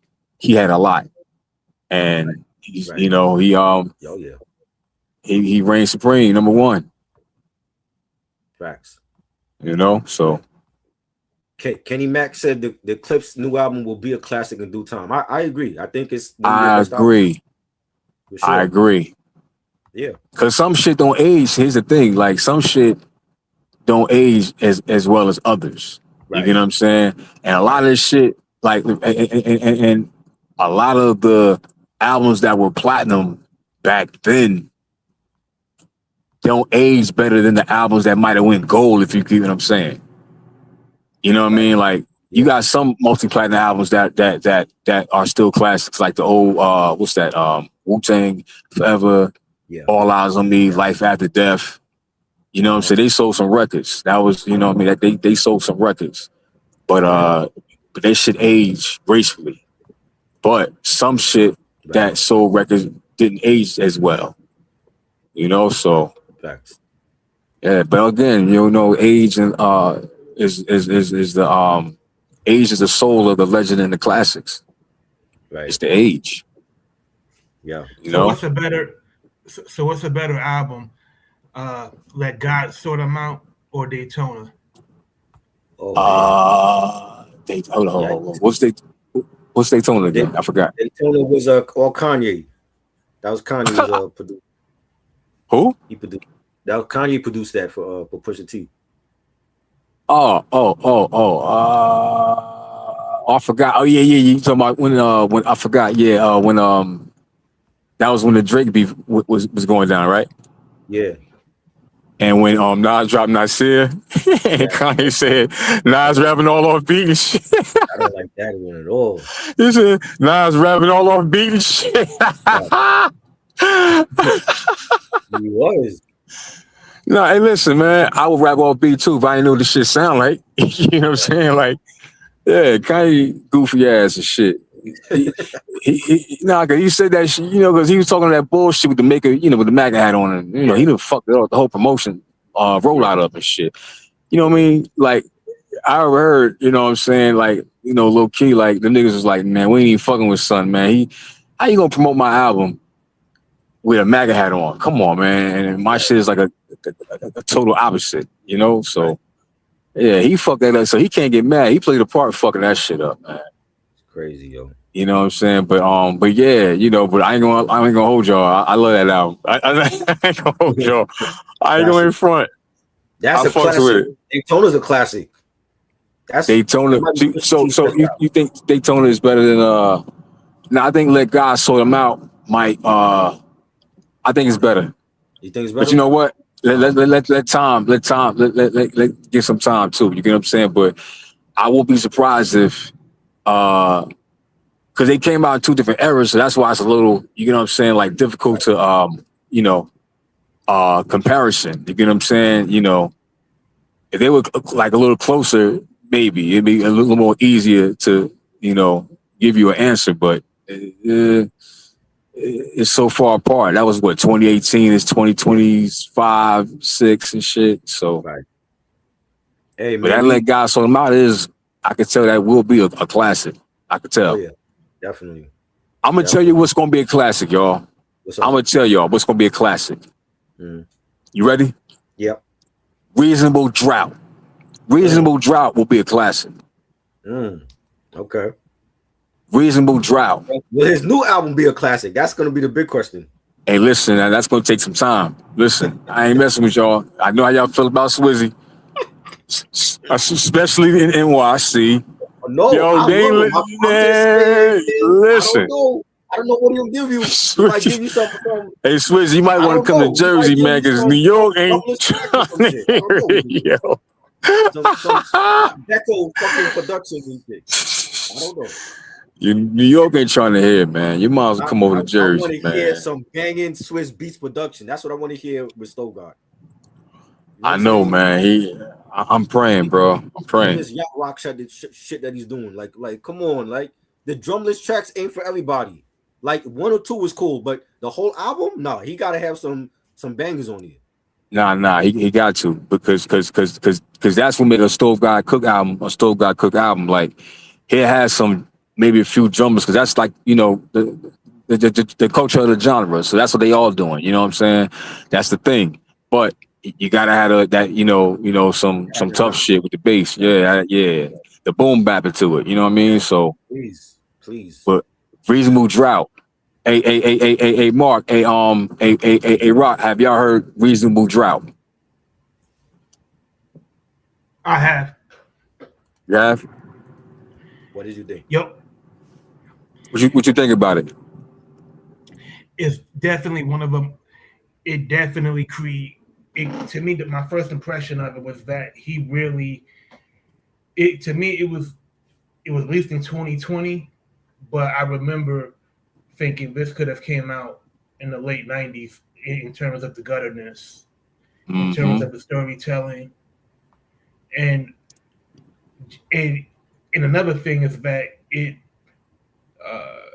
like him being from Syracuse, that was another, like I got a picture of what Syracuse was like. You know, the same way that Griselda did for Buffalo and Freddie Special, you know, did for where he's from. I felt like, Stove God, he really, he really broke, as far as I know, broke hip hop as far as Syracuse is concerned. Yes. Hey, yo, bro. Syracuse, no joke, bro. That, you know what I mean? It might not be as popular as, the five boroughs, but that shit ain't no joke, you know? But yeah, man, like I said, he got a. I think that's going to be considered a classic. You get what I'm saying? That's going to be considered a classic. Um, do y'all think? Let me ask y'all this: do y'all think we will consider, maybe let's just say 10 years from now, will we consider Nas and Hit Boy series a classic series?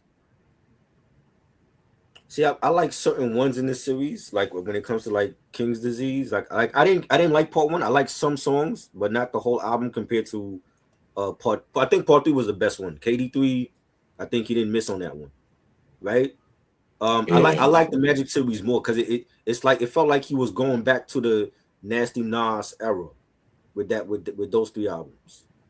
You know what I'm saying? But I mean, there's people that consider all six albums a classic, and I love the fact that Nas showed people, especially like the older artists, that you don't have to put a limit on your creativity. Like you can come out at 50, 60 years old, and he really got the ball rolling for Rakim, came out with new stuff, and what's his name? The Polka Dot. Forgot this dude name. The Polka Dot dude. He came out with an album. I know Unc been harassing me about that album to listen to it. Kwame, he came out with an album. Nas Oh really got the yeah, ball man. for like the OGs to come out and not limit yourself because of some age, because they don't do that in rock and roll. No, Rolling Stones is like 80 years old. They still touring. They still coming out with albums. You know what I'm saying? So Yeah, these why is niggas it be that? 80 years old living a rock star lifestyle, Yeah, man. so it's like if Jay-Z wants to come out with an album and he's 80, he could come out with an album and he's 80. I don't think we should put a limit on the age. Like if they got something to say and these people are creative, let them come out with music.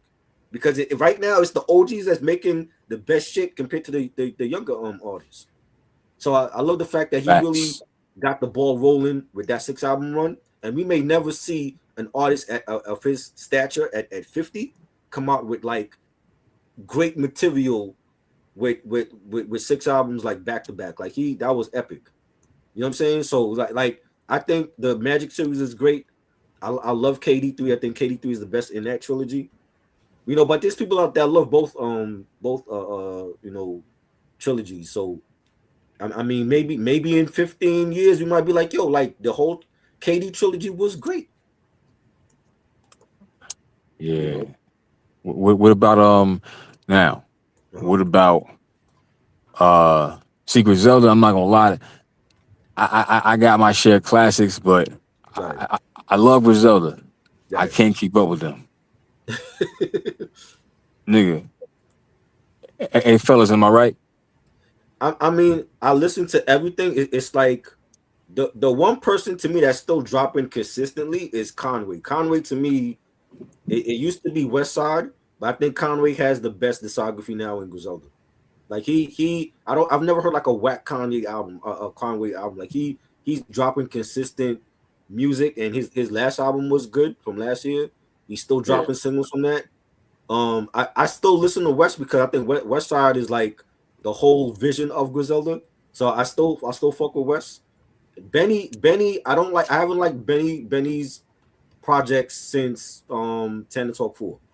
That was like the last one that I really enjoyed. I think the Def Jam album was overrated as hell because he was talking like, oh, this is gonna be the best shit since DMX first album, and it wasn't. That's what he said. That's what, and he had Snoop co-signing him because remember Snoop was the president of Def Jam at one point before he went back to Death Row, and we started that. See, I hate when artists they self-proclaim, you know, what's going to happen. This is going to be classic. This is going to be the best, you know, album, you know, for this label. This is going to set the standard for hip hop, you know, for this period. Right. I think had he just, you know, released the album and just let the music speak for itself, some people would have given it, you know, would have given it a better ear. But if you telling me this is going to be the album, you know, that's going to, you know, be the best album that Def Jam has had in years since, you know, It's Dark and Hell is Hot, I'm going to expect something as great as DMX. And it wasn't. And it was, and it to me, it just felt like paint by numbers. Like you ever, you know, had those, you know, those coloring books where, you know, there's like a portrait and you just, you know, draw according to the color. That's what that album was like. Right. Yeah, it was very disappointing. Like, and he had like they played the Braun single was like the first single from that album, and I didn't like nothing else on that album. I just felt like this is the major label debut for him on Def Jam, but it didn't live up to what he was saying about DMX is gonna be the best. Like, nah, it wasn't on that level. You know what I'm saying? I would have said that. Even the other stuff like the Summertime, Benny, and I mean, I didn't care for those. I felt like Conway is dropping the best shit, and I still fuck with West. I think West, he has like the best, you know, catalog in Griselda. Like, but there's like one or two projects from West Side I didn't care for either. But you know what I'm saying? I think it's West Side and Conway right now for me.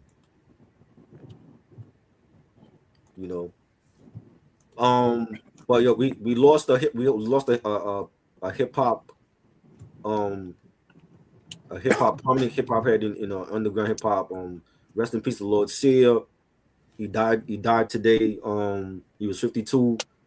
He was a DJ on Sirius XM radio, and I remember Lord Sear. He's down with Curious and the Constipated Monkeys, and he was also part of Stretch and Barbito's show during the 90s. And I didn't even know. I looked on the gram today, and I just saw that he died, and I'm like, damn, we lost a legend. I remember Lord C. used to be at, you know, up in Stretch and Barbito cracking jokes with them, and you know, he used to be at Hackensack Brewery too, bro. Oh, was he? Word is born. He used to be over there at Hackensack Brewery. Actually, shout out to my guy Mike Jones, Hackensack Brewery. He actually posted it. That's how I found out first. But I remember seeing him on a regular there. Yeah, like I said, try you in the area one day. You know what I'm saying? Yeah. That's a spot. I'm telling Okay. you, it's like it's like a brewery, but the theme organically is legendary hip hop. You walk in there, you got all type of mind you, the beer is named after Awesome 2. They got Awesome 2 got a beer in there. I think Greg Nice got one. You always see Greg Nice up in there. You Right. might see Smooth B sometimes. Hey, you might see Kane, might see Ralph McDaniels. Right. You know what I'm saying? You know, I'm hopefully, maybe get an MC Light on Salt and Pepper there. I need Kid Capri was, so Yeah. yeah, list goes on. But yeah, Yeah. And I always liked he had a song called Alcoholic Vibes that they used to right. play on Stretch and Barbito. That was like one of my favorite songs from him. And it's just this, we just lost another legend, man. You know, Rocky, you remember Lord Sear? Oh yeah, like well, first of all, before anything, man, the first, just my first time hearing of him was on Stretch and Bobito, Yeah. and his shit talking was second to none. Oh yeah. Like he was the comedy relief for Stretch and Bobito, and Yeah. like there might be some guests that were a little bit too serious, and when things got awkward, you can always have him, break the tension by, Right. cracking a joke or doing something, silly on air, and uh, he was also a producer as well. Yeah. A lot of people. There's a song back in I think either 2021 or 2022. There's a song Ransom has called "Greed" from the. It's from an EP that he had, and Lord Sear did that beat, and it was dope as hell. And if you go on YouTube, the song is called "Greed," and he really was. I didn't know, but he was that nice behind the board. So this sad occasion. Yeah, man. And DJ Premier put up a post. He said he just spoke to him on Monday night, and he didn't seem like anything was wrong. So I don't know. I don't think the cause of death has came out yet, but rest in peace to Lord Sear, and my condolences to his family. This sad. I just wanted to mention that because I just saw that today. I'm like, damn, man, Lord Sear is gone. It's crazy. Yeah, it used to be the brewery too, though. Heavy. Right. It is definitely a reminder to cherish, family and friends. For sure. But we also had we also had some things going on in the news with Rihanna's house getting shot up at. What is going on? Like, and it's a female that was ready to kill her. Like, what's going on with Riri? I don't like that. To me, what's not lost on me is that this could have easily been, an R.I.P. show about her. Right. That's sad, bro. That don't fit right with me, man. Right. And they holding the shorty on $10 million bail. Like, who's paying that? Our people saying that you're gonna get out. I'm like, who's paying that for? Oh, she locked. They caught her. Yeah, they caught her. Oh shit! Oh, that's what. Oh wow. Okay. $10 million bail. Nobody's paying that. She's in there for life. They're gonna make an example out of her. Yeah, she cooked. This reminds me of Selena back in '95. Right. I was about to say that. Very, very. They had like the shorty was like online with like putting up videos and talking crazy, and I'm like, man, wait, don't was somebody she knew? Huh? No, she don't know them. It's just some random chick, and maybe she was obsessed with her, but she's like they had like videos of her online, and she's like talking crazy, and I'm like, how did she get that close to Rihanna's house? Where's security for these celebrities? And you know That's what I not don't want to cool. see? Mhm. Like what's going to happen. And lawyers the defense lawyers have to do this, because it's in the best interest of their client. But what's going to happen Right. is that, the client, once they go to, court, for the arraignment, is that they're going to try to, lessen the punishment by saying she's mentally ill. I just hate that mental illness is a go-to excuse for any kind of defense when it comes to, crimes of Exactly. this nature. A cop out. Yeah, Exactly. it's a That's cop Yeah. that's out. Shorty. Look at Shorty. She look Oh nuts. wow. She look crazy. Huh? She look crazy. She got that obsessed look. Yeah, that's spooky, man. That's a stalker right there, yo. That's That is sad. a 'Cause, stalker. wow. Man. I She's know, not I bad looking know, though. I know that security team was fired. Ray just I'm said just she's being not honest, bad look. man. You would beat Ray. You No, would beat. no. Listen, no. She look crazy. Crazy scares me away. You know what I'm Right. saying? But like, if you just a regular picture, you're like, all right, you know what I mean? But Right. something ain't right up there. So that's Right. everything else is dead. So, but the eyes do look obsessive beyond. You know what I mean? Because sometimes you got that. What's that? Eminem stand. That shit is real, Yeah. bro.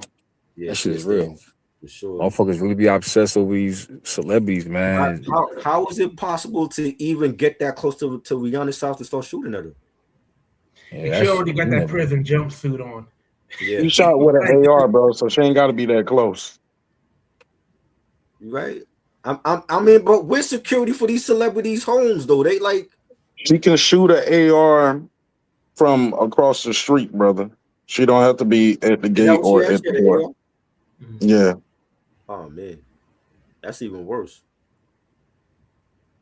And thank Mm-mm. God Rihanna wasn't. I don't think Rihanna was home for that, right? She wasn't Nah, home. she was. She was home. Yeah, I just spoke to her. Oh, Nah, damn. I'm just fucking with you. Nah, but Oh, I'm about to say. right. You don't know the damn Rihanna. Nah, but the news You it said guys she was are- home. Yeah. Yo, that's crazy. Mm-mm. Crazy. Yeah, people throwing away their lives for attention, bro. It's that's social media right there for you. That's spooky, That's man. for real. Mm. I don't Damn. know what was the goal behind that, but so let me ask y'all a question though. Yeah.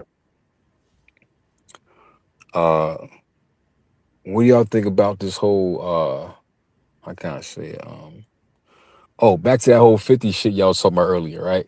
I didn't get a Yeah. chance to. Right. All right, look, one again, Mhm. he's not. We can't expect like a certain level of like bars from him Right. against the names like a Pap, Fab, shit like that, right? I didn't hear the Mano shit. Yeah, I heard a little bit of it, but I didn't get a chance to finish it, right? Mhm. But I thought that was slick on two things, right? Right. By him when he came at T.I. and the family, he came back on a song that's for the theme show for the show. Yeah. Right. I think the beef is a little, carried away, but whatever. Right. Right. And then that shit called No More Tricks by Max B. I've been rocking with that shit since the holidays, bro. That Right. shit was don't. 50 just got on, he just added his verse to the shit. You know what I'm saying? On some like mixtape type shit, whatever. You know what I'm Right. saying? He ain't even really like get him no bars. He just talking shit. That's Right. it. He was talking shit. But Mhm. I'm not gonna front that shit tough. Cause the beat, what the beat is from, right? Nah, where's the beef from? The beat is from a song called Find Them, Fuck 'Em and Flee on Niggas for Life by NWA. But don't Oh, don't. That's one of the toughest West Coast beats of all time. Well, that was from the NWA second album. Not the second album, the one that when Cube had left. The first one they made without Cube. Oh, that was niggas for Niggas life. for Life. Right. yeah.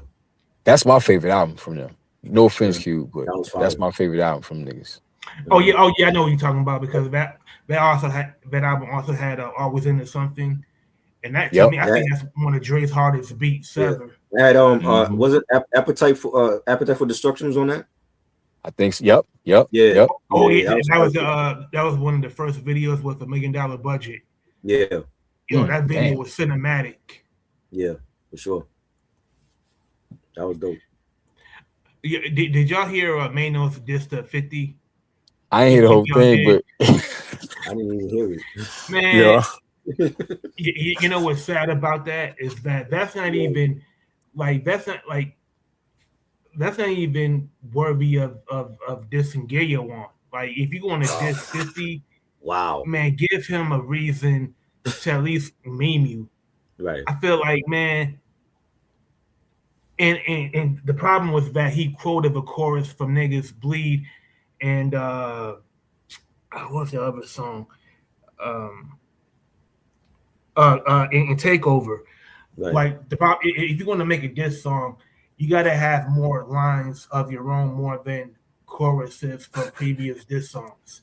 And I felt like, man, this is like if this was like OG Unit days, man. You know, Yayo would have been on his ass. That's crazy. Banks would have been like this ain't even worthy of Spider Loc going at him. Spider Loc. What happened to him? God damn. Yo, he said Spider damn. Loc. Yeah, he said Spider Loc. Kenny Mack said Mano's a D-class rapper. Nigga, I'm taking French Montana over Mano. Wow. See, now that's a proper category. Now that is D-list. Like I think somebody said Papoose was a D-list rapper. Yo. Yeah, no, Mano is. He said, Yo. Yeah. Montana. Wow. Hey man. Yeah. Oh man. That's crazy. Word Man, like, up, bro. So Mano and Pat, you know, put out their diss song. So I guess tomorrow we should hear from Fab and Jim Jones. Nah. Fab already did his part. Right. Fab did enough. What about Dave East though? Listen. If anybody should have a reason to diss 50, it would be Dave East. No. I mean, when 50 said you don't even count, man, you gotta respect that. Wow. Yeah. Hey yo. Wow. I gotta be honest with y'all. You want me to be honest, man? When I first heard that shit, nigga, I was crying. Cause I knew he was talking about. He said 4 people. Who else? Let's rap about it. But he ain't giving no bar. He just said, fuck you, and you don't even count, little nigga. I ain't gonna and listen, I wouldn't be surprised if Dave East was laughing at the shit. I know I was. He might. Dave East might have been bugging the fuck out, like, oh, this nigga. Real shit. I ain't gonna lie, that's the shit I just laugh at. I ain't, because let's be honest, man, East caught up in the crossfire. Right. Let's be honest. Yeah. You know what I'm saying? That's why you don't even count, little nigga. Yes. But he ain't really directing this shit to him, you know what I mean? But, Dave East still hold it down with the team. But nigga, Fab stepped up and lit it up. You know what I'm saying? Yep. Whoa. He ripped on his own beat. On his own G-Unit beat. That's crazy. So if this was like if Dave East, Mano, Jim Jones, and Fab were like the A team, who's Beard Baracus? Who else? It's Fab. Fab. It's Fab. Okay. So lyrically, he clearly the nicest one. Then who's Hannibal then? Jim. Dave East is be Hannibal. I think Dave East the younger, you know what I'm saying? He's younger, so I let's just say Mano. That's pretty sad. If Hannibal was the Jim Jones of the crew, man, then they might. To me, that's like shooting fish in a barrel, because Hannibal was he was a strategist, he was a critical thinker, he always came up with the plans. Everything that Jim Jones ain't. Nah, but I want to say that because that's his show and that's the Right. you know what I'm saying, like the Right. yeah, you know what I'm saying, where they film it at and shit like that, and that landlord is goofy as fuck. He gonna go to fuck around, go to jail, fucking with 50, yo. How the hell you Right. get escorted out your own fucking building? That's crazy. You doing That's so what. you that means tell me you was doing goofy shit that wasn't even legal, locking niggas door like a little kid because 50 gave you a couple dollars. You just as goofy as the niggas he dissing. Exactly. But Yep. hey, Ray, do you remember the A-Team? Yeah, Jim Jones is Murdoch. Murdoch. Murdoch was Y'all know what Murdoch I was remember like. He was Murdoch. Yes. Murdoch. He was He the was he used to be eyeball. silly and shit, right? Yeah. Yep. But he was crazy like a fox. But Yeah. he was very way out there and eccentric. That's Right. Jim Jones. Yeah, but you know what? Like I said, that landlord was some goofy shit. I ain't gonna call them goofy, but that landlord is some goofy shit. You know what I mean? Like I'm like, wow, like it's one thing if Fifth and Jim, but bro, like you about to jeopardize your shit for this shit, nigga. You on some you gonna look some on some you about to fuck your shit up for some dumb nigga shit. Right. You know what I'm saying? Like I said, this goofy ass nigga. But again, I say that because I will move with some shit. Because how I trust a landlord that's giving a nigga that me and him got issues, even though the issues are not like at street, no real street beef. But my thing is this, nigga, you know we not seeing eye to eye or whatever the situation. The situation. Why would you give niggas surveillance? But The link to the business is business, surveillance. Yeah, and shit like that. Like, what type of dumbass? Like real talk.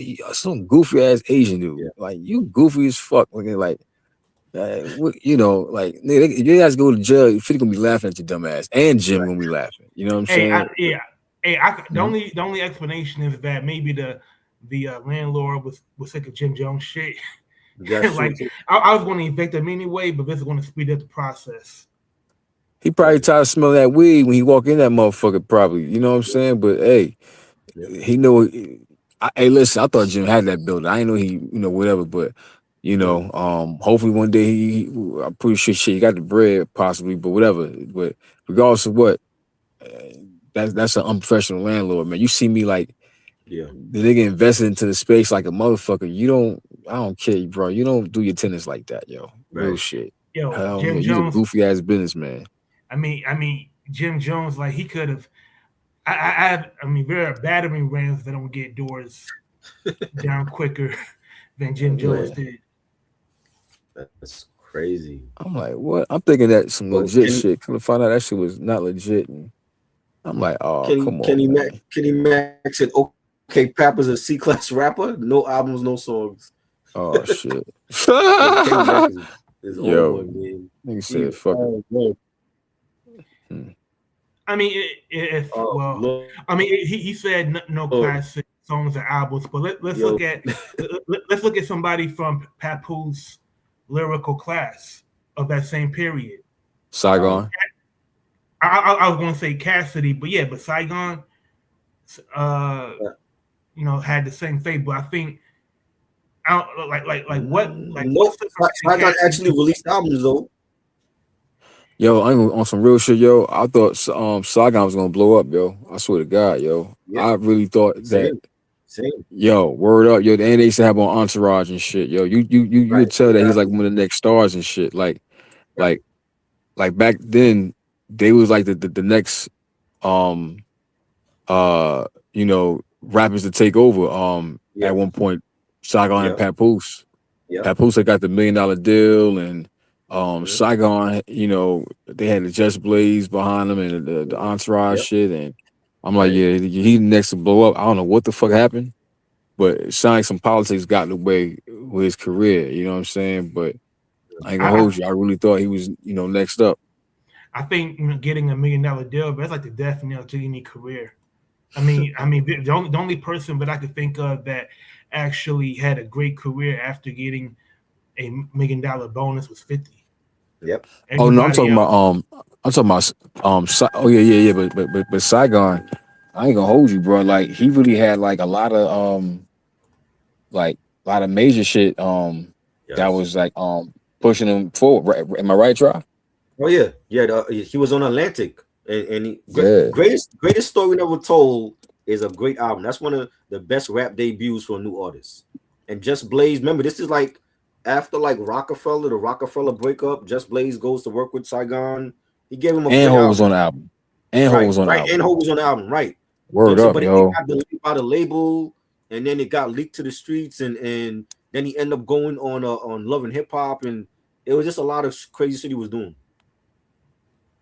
Yeah, they set him up right back then too. Yeah. I ain't gonna hold you. That was, I'm telling you, man, that politics or whatever got in the way, yo. Right. I think Saigon, like on some real shit, Saigon would I think Saigon would blew up like Marquise, what damn, up? Salute. I ain't gonna say Drake, Uh-huh. but I'd say like how like Meek and them did, yo, like or something like, you know what I mean, like. Right. And a rapper / actor, because you know once you're on Entourage, you know they're gonna have more other shit. You know what I mean? But He had the beef with Prodigy. That was also a thing too. yeah, but I ain't think.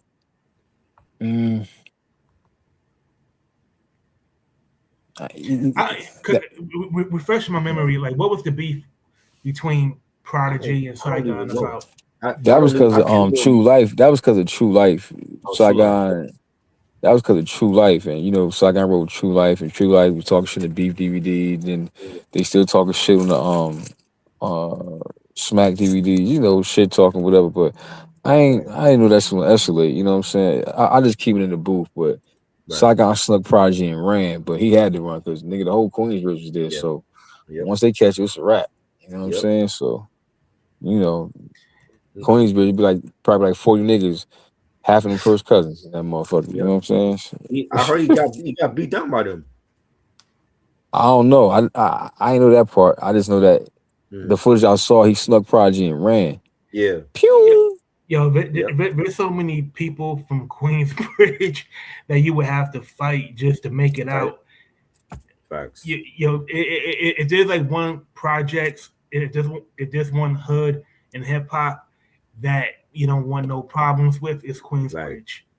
Oh, yeah, that shit got thousands of motherfuckers up in there. I'm telling you, probably 100 motherfuckers just first cousins that come at your ass. Real shit. I'm planning on bringing one of them on here too. I'm not gonna say who it is though, but I'm planning on bringing one of the artists on here, so he can tell his story and discuss the music. What artist? And all that. From Queensbridge? I can't. You're from Queensbridge, but I can't tell you who it is. I already know who it is. You know. Don't say it if you know. But I plan on having him on here, so he can discuss his music. Hey, bro. I just spoke to Nas. He already told me. It's not Nas. No, I'm just fucking. I want to make people understand. It's not Nas. It's not. No, I ain't gonna say no name. I ain't gonna say no name. I know that. Yeah. Which artist? And I'm gonna have him on here with his homeboy, because I've been talking to his homeboy. Has a podcast, and you know that he hit me up in the past. It's not Cormega, but I'm gonna have somebody from Queensbridge on here. Hopefully, with his homeboy got the podcast, and we're gonna talk about the music and Queensbridge and all that. So. If you know anything about the Saigon thing, maybe you can elaborate on that too. Well, you know I rock some Queensbridge heavy, real shit. Oh yeah, you know what I mean. Sure. Man, like when you mentioned the Beef DVD, like you jogged my memory because some of the funniest beefs ever was started over stupid shit. Like I think it was on Beef. I think either Beef 3 or Beef 4. Remember when Nelly was beefing with Chingy? Yeah. And like the way they chronicled each side was hilarious, because it all came down to who started the word dirty. Crazy. Chingy don't want it with Nelly.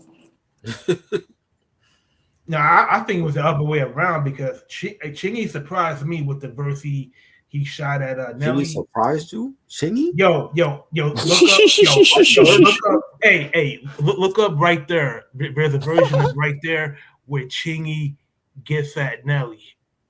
And after that, Nelly said, "No mas." Chingy, this is Chingy we talking about right there. And one call away and all that shit. Yes, sir. Wow. I never thought you was gonna say that though. Oh, I would send you the song. So you thought it was that great though? You thought that this is Nelly? Remember? No, it's relative, because for Chingy for Chingy, it was like it was like a 1-2 combo because he said some shit about Nelly that Nelly could not refute.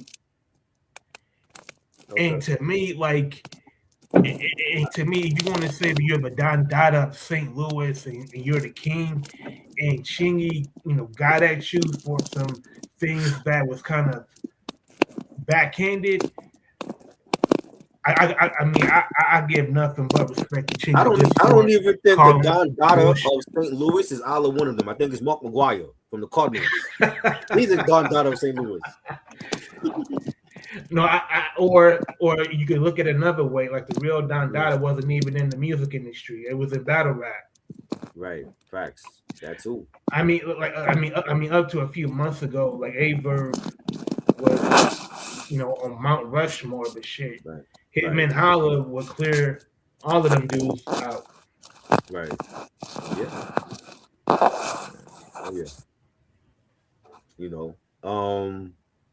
Yeah. So hopefully I'm gonna bring them on, and we can really chat it up. I want to get some guests on here. You know what I'm saying? Like in the future, like bring different guests on here. So let me ask y'all a question. Yeah. Like, just want to make a pivot from sports. Yeah. I kind of respect what the Raiders was trying to do. They were trying to get one over on the Ravens. They knew that Max Crosby, his knee, was bad. So when he failed the physical exam to get the trade complete, right, the Ravens, they pulled out and said, "No, we're not going to do this trade." Mm-hmm. Do y'all think that the Raiders were shady for that? But they said it was a medical issue, though, right? Yeah. It was Max Crosby's knee had excess fluid, and he didn't pass the physical exam from an independent doctor for the trade from the Raiders to the Ravens to be complete. He's damaged goods. If you're a new team and you traded for him, he's damaged goods already. Why would you want to trade for him? But I think the Raiders was hoping that that the medical exam wouldn't check on his knee because he cleared everything else, but it kind of seemed like the Las Vegas Raiders, they had they had crossed their fingers, like they had they hid their hand. And they weren't transparent, and they were trying to get one over on the Ravens. We're gonna get all of these number one draft picks, and you don't know that the player that you're trading for may not even be able to play, for 2026, 27. Crazy by the Ravens to do that. I mean, but how many? Like realistically, they're a playoff team, so it's like, are they going to get a high draft pick with any picks that they get anyway? I mean, yeah, but there was going to be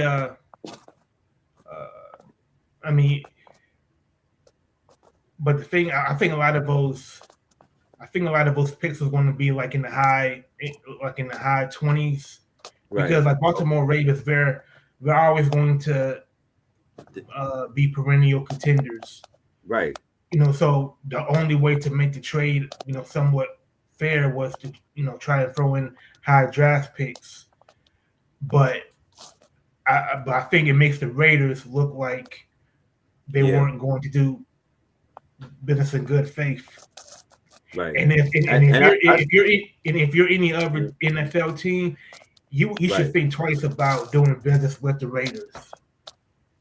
I don't know what they're doing, and the fact that they traded Geno Smith back to the Jets is crazy to me. That's crazy. If I was him, I wouldn't even report to the Jets. Like, pick another team to go to. Like, you don't want to go back there. You don't want to. No. It's like it was like, didn't we just see you? Like that's what it would feel like. It's too soon. I'm like, if they say 9 seasons, it felt shorter than that. I'm like, he's not ready to go back there. not Yep. not now, because he not gonna be that bridge to whatever quarterback that they want to get. Like that, I think he's in a bad situation. And if I was somebody, I'd be like, yo, I'd be calling my agent, like, yo, get me out of here. I gotta go somewhere else, either the Colts or the Minnesota. They need a quarterback somewhere where it's not New York, because he it's gonna be the same old thing for him, and then he's gonna revert back to his old ways. I'm a Lions fan, and the Jets is the worst in the past. What 20 years Yeah, have been worse than the Lions. Like you, uh, I've suffered through the Bobby Ross years. I've suffered through the Matt Millen years. I've suffered through the uh, uh, Steve Mariucci years. right. Like we knew that the Lions were going to be terrible, and the only reason you would watch is to see how many points they would get blown out by. Right. You know, like hoping that you get hoping that with the number one draft pick they would pick and hit pay dirt. Right. But with the Jets, man, like you said, they had like the owner said some foul shit about Justin Fields, and Crazy. Justin Fields, he had that one. The rest of the season, he just proved the owner right. Right. And the Lions signed Isaiah Pacheco from the Chiefs. How you feel about that?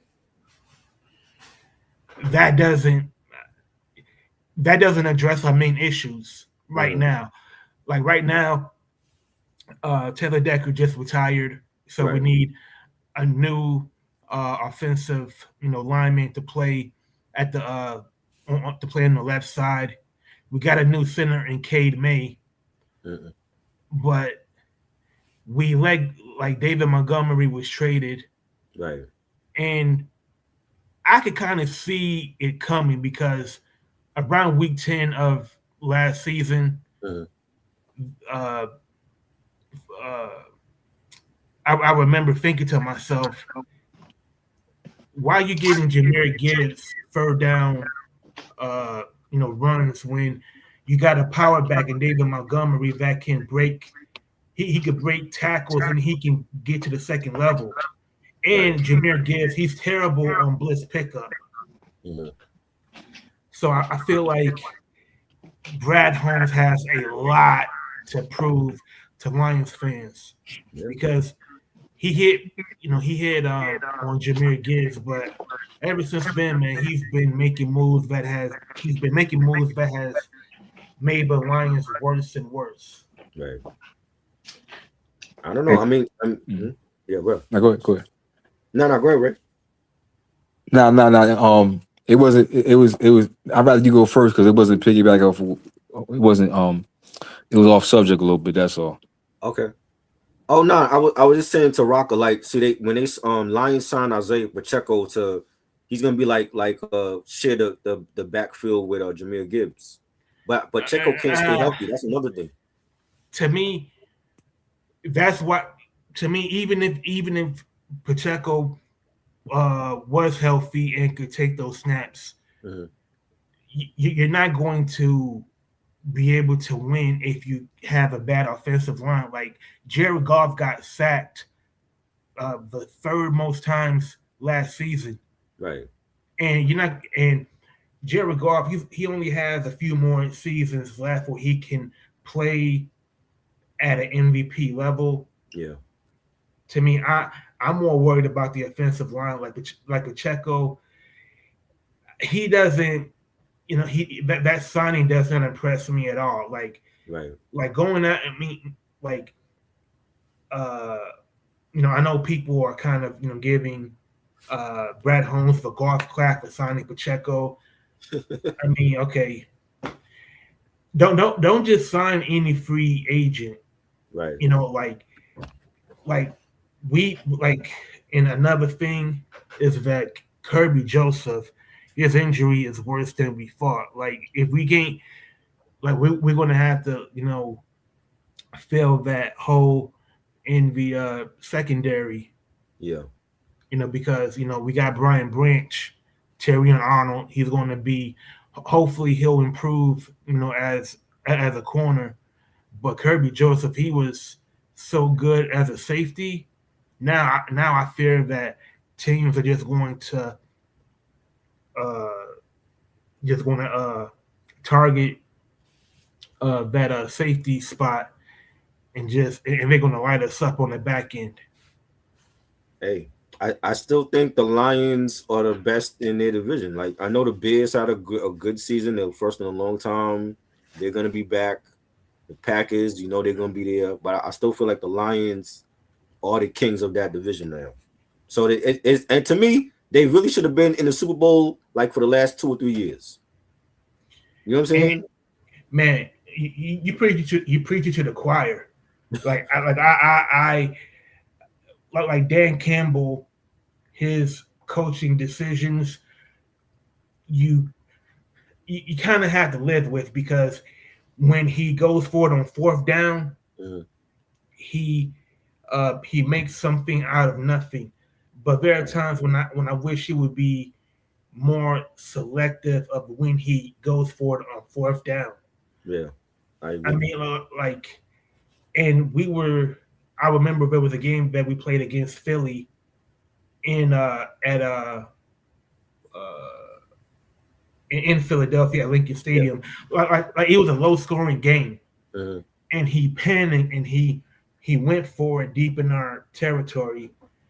We didn't convert, and the defense wound up giving up a touchdown, and we lost that game. So I'm gonna I know a lot of people kind of giving the new offensive coordinator a hard time. To me, I think with so many changes, you got to give this new guy at least 6 games to see how it goes. I still believe the Lions can win the Super Bowl, but I think it's going to take Dan Campbell, to adjust his coaching. Like in the 3 or 4 years that we went, since the NFC title game, he should be looking at this season as what can I improve on. If this didn't work in 2021, 2022, 2023, 2024, then don't do the same thing. And I hope he's not too stubborn to realize that. Did you see the game last night? The where Bam. Oh yeah, he went for 83 on the Wizards. Boy, I'm like, I get it. Like, like what he did was exceptional. He had a great game. He's always been that play. He's always been a 20 and 10 guy for the Heat.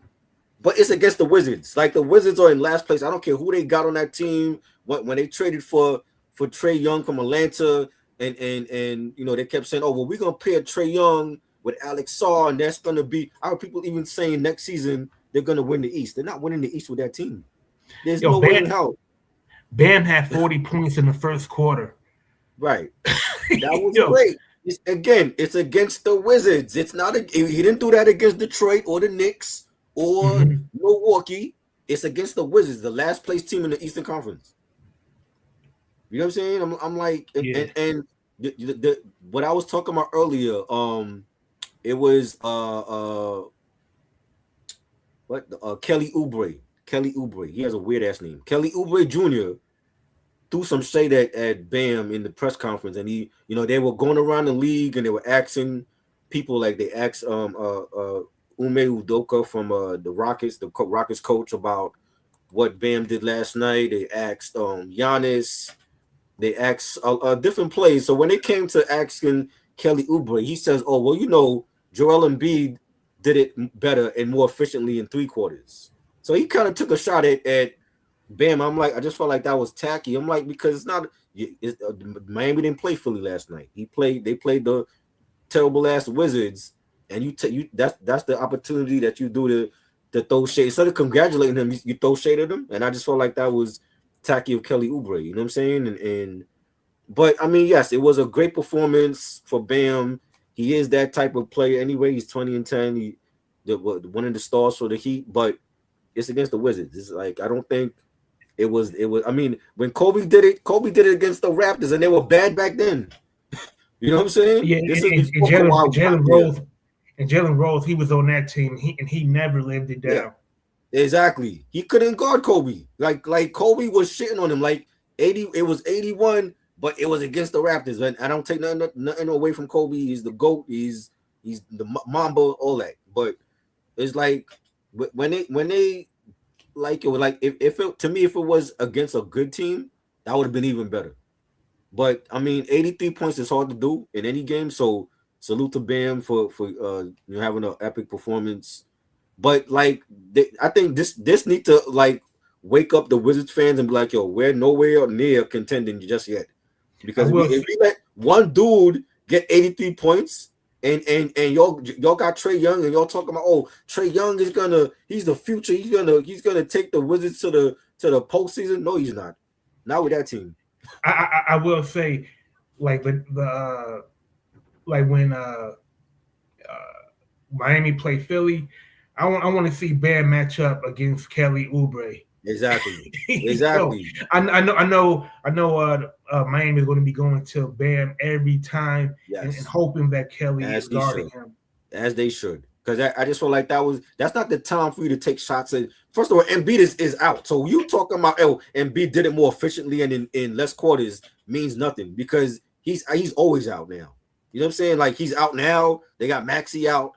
They got the Edgecombe rookie. He's out now. I'm like, and y'all not even going to get past the first round in the playoffs if y'all go. So like for him to take shots why not congratulate the dude like everybody else did? Yeah, he's the new. He's to Embiid is to Philly what Kawhi Leonard is to the Clippers. You know, like you know that that Kawhi he's going to take off half of the season. Yeah, but I think with Joel Embiid it's even worse because it took Tyrese Maxey to get in Joel Embiid's ass about being professional and showing up to practice. Yeah, it's his knees. His knees are going to be the downfall of his career. He's going to have to end up cutting his career short because he has bad knees, and we've seen that. You know what I'm saying? But when he is healthy, even if he's like 75%, he is great. It's just that he can't stay healthy no more. And the more older you get, the more you're going to break down. You know what I'm saying? And I just felt like that was not the moment to say all of that. I'm like, you have everybody around the league congratulating Bam for what he did. Why not just do that? Why even throw shots at Miami? First of all, if you play Miami in the 7-game series, you'll probably lose anyway. So that's not the moment to say, oh well, my guy did it better than Miami's did. You know what I'm saying? But it's Kelly Oubre, like he's just tasteless. But I just felt like that was tacky for him to do that. But Bam had a great game. I'm not taking nothing away. It's the Wizards. Like the Wizards fans, wake up. Y'all are nowhere near contention. I don't care who you got on that team. You know what I'm saying? Like, no. They're not ready to win yet. Hey fellas, I was gonna head out. Take it down to get up in the morning. I just want to say one thing. One, shout out to everybody. Shout out to Rock. Shout out to Mark Nash. Yes. And of course, shout out to Triborough, the Hip Hop Commission, That Ain't Rap Podcast. And just want to say one thing before I sign out. You gotta respect the legends of Hip Hop Legacy, the docuseries, long-awaited docuseries that's paying homage to the legends such as Redman, Naughty by Nature, Joe Budden, Artifacts, Rod Digger, Lords of the Underground. The list goes on, right? Yeah. Finally has a release date, an official release date. Great. When is it? We want to know. Are you going to announce it at the screening or? Exactly. And you read you listen. You read my mind. Okay. It will be announced March 28th. Yeah. And the date is not going to be far from March 28th either. So that's another thing. And very close. We're literally around the corner. This is the big open. This is the big opening for streaming or Yeah, okay, yeah. We start with one platform at a time. okay, So, like I said, we're not going to do the Tubi release yet, right, but it's coming. right, This is on Global House Television first. right. It will be it's a dope new streaming platform, and it has a separate virtual experience in the platform. Nice. And the extended version is going to be on the same platform, but the extended version won't be released until after the Tubi release. Okay. After, Dope. but like I said, yeah, the date will be announced March 28th. Okay. I will be The date will there. be announced. Me and Rich will Yep. be there, and Dame actually called me. He called me on Tuesday, so he's Yeah, coming I up. spoke to him. Yeah, so we all three of us gonna be there. We shooting content, everything. So we'll be out there. Word. We already got it set too. I know I appreciate he told you because after I spoke to him, he said he's gonna call you. Yes, he has my All number. right. All right, cool. Yeah. So he spoke to you already, yeah. So like I said, March 28th was announced the release date, and that's and March 28th is the screening by the Temple of Hip Hop. Right. So that's a full circle moment. Yes. You know, being a fan of Kara's One since I was a kid. Oh yeah. You get what I'm saying? And at I 11 hope he's years out old, there to meet Karis One. hey, listen, you never know. And you know what I'm saying? Honestly, it's up in the air. Right. Very possible. Yeah. You know, so that'll be dope. Very possible. Yeah. Very possible. So man. Great. Yep. Great. Looking forward to it, Ray. Salute to you. There's something. Yep. This is a documentary the world needs to see. Definitely. Yeah, and you might be able to see verse guys there too. We still debating on putting the whole verse guys there or not. We might still be able to see the whole verse. Well, part one, just part one. Right. You know what I'm saying? Because you never seen verse guys yet, right? Nah, I only saw the trailer. Right. All right. Yeah. Okay. Yeah, okay. Yeah. So like I said, I saluted everybody, man, that supported this journey. It wasn't an overnight thing. It's a process, and to be honest with y'all, it's over 20 years in the making. Yes. Over 20 years in the making. Written out October 2005. The taping began 2006. Put in the vault 2010. Right. Retreated from the time capsule during the lockdown. You know, and part one won for best documentary at the film festivals in 2022 and nominations. So it's a journey with it. It's a building. It's not an overnight thing. Right. And you know, I appreciate the time and the process and everybody involved. And then, you know, when I met these brothers, the Hip Hop Commission, you know, to them.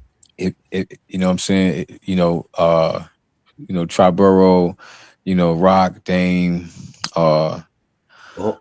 Aztec, you know what I'm saying, Bump, AP and Dame, right? Brina G, Fifth Element, you know what I'm saying, you know, that whole squad. And I'm gonna tell y'all this: you can if you are the Hip Hop Commission,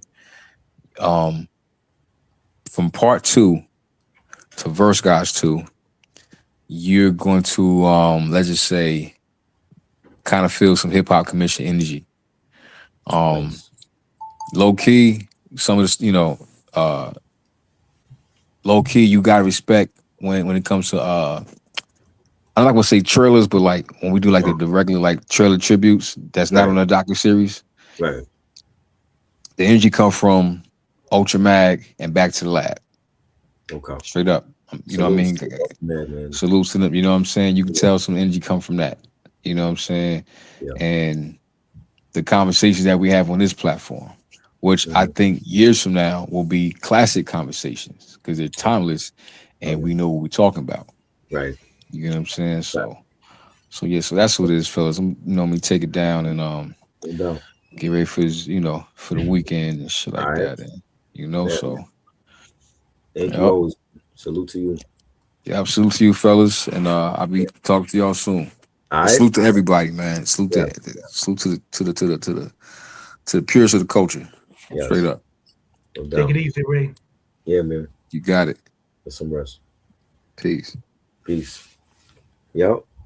And yeah, man, and salute to Rocker. Rocker's been making some behind the scenes moves, and we might have somebody special on here also. We're not gonna say who yet. I hope he's able to come on here and we can do a whole live stream with him for like at least 20 minutes, I'll say 15 minutes. Mm-hmm. And we're gonna talk about his accomplishments and what he got going on now and this, where he came from and the certain artists that he's connected to. And it's this is what I'm talking about. These are the upcoming streams that I want to do with other big name guests coming on and just pushing the culture forward and not talking about no goofy shit and no scandals and drama. We talking about hip hop here. This is what this channel was made for. I don't want to talk about nobody's love life and beefs and all that. If it ain't hip hop, we ain't talking about it. So we gonna definitely have more guests on here talking about what they're doing and what they've done in the past. That's what it's about. So salute to you, Rocka. Have you gotten any update about it or no? Since I haven't gotten an email since the last time I was since the last time I corresponded with this person, Okay. but it should be he. I do know that the person I'm in contact with said this person is committed to doing our show, Good. and I'm definitely going to monitor my email Right. every day, and we definitely going to cross our fingers and make this happen. Right. But uh, but not if, but when it does happen, it's Yes. going to be a major coup, for the show. I don't even care what day it is. Like if we gotta go live on a Monday or a Sunday, I'll do that. Like it don't have to be Wednesday. Whenever Yeah. he's available, and we'll go live for this person because Yeah. what he has going on is major, and he needs to really tell his own story.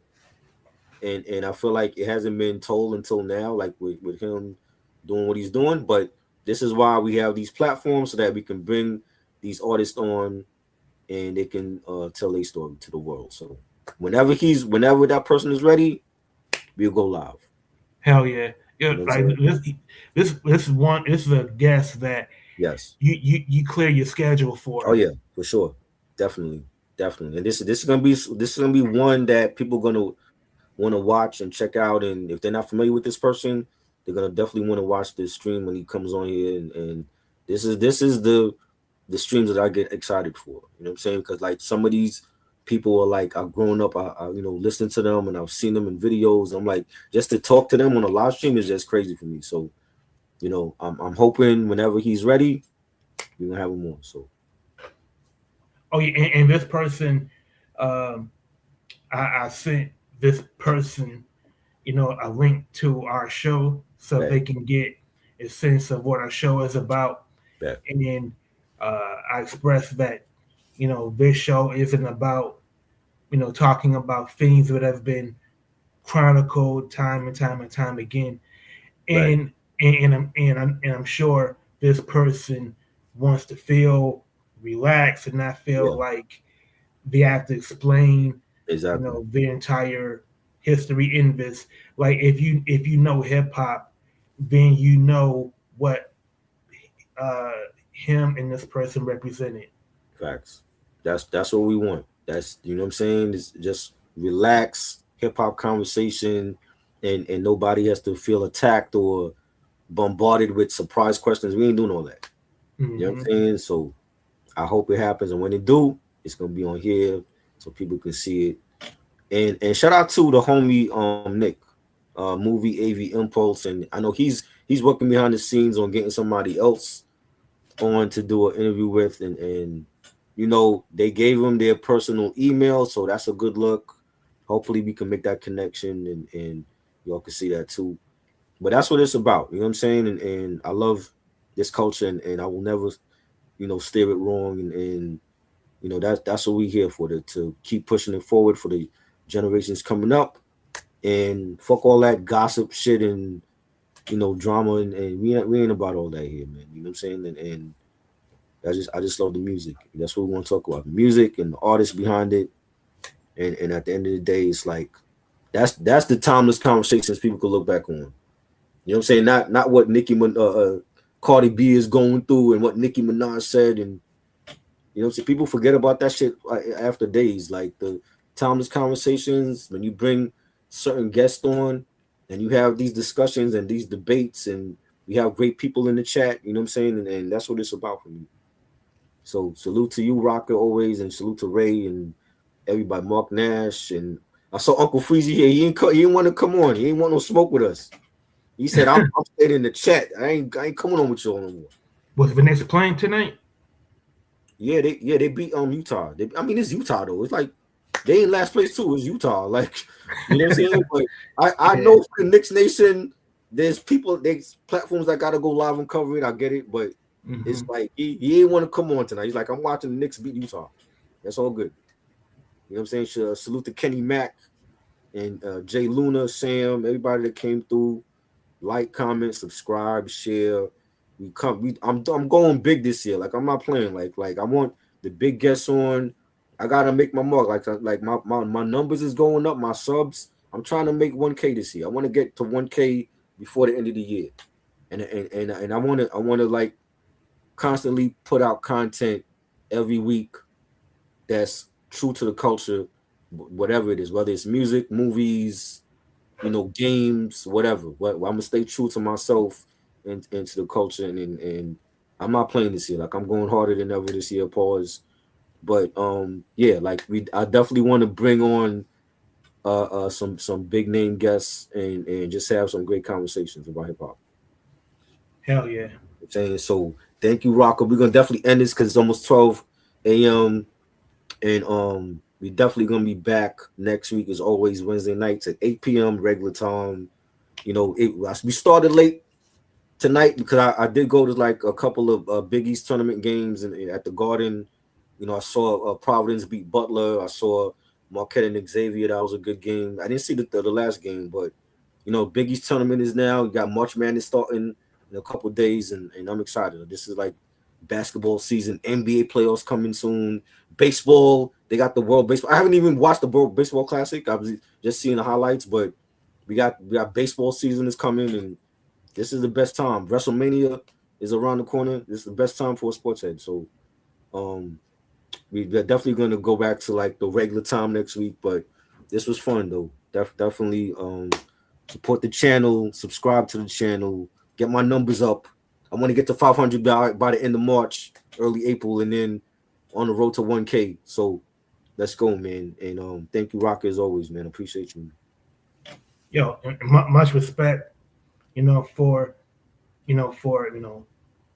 allowing me to be part of this, and we're going to keep rising like the Dougie Fresh song, man. Keep rising to the top. Yes, classic. I actually got that album on vinyl too. That Dougie Fresh joint. Classic. Yeah, man. For real. Get Fresh Crew. Yes. Classic Dougie Fresh. Very underrated, but we out. See y'all next week. Peace.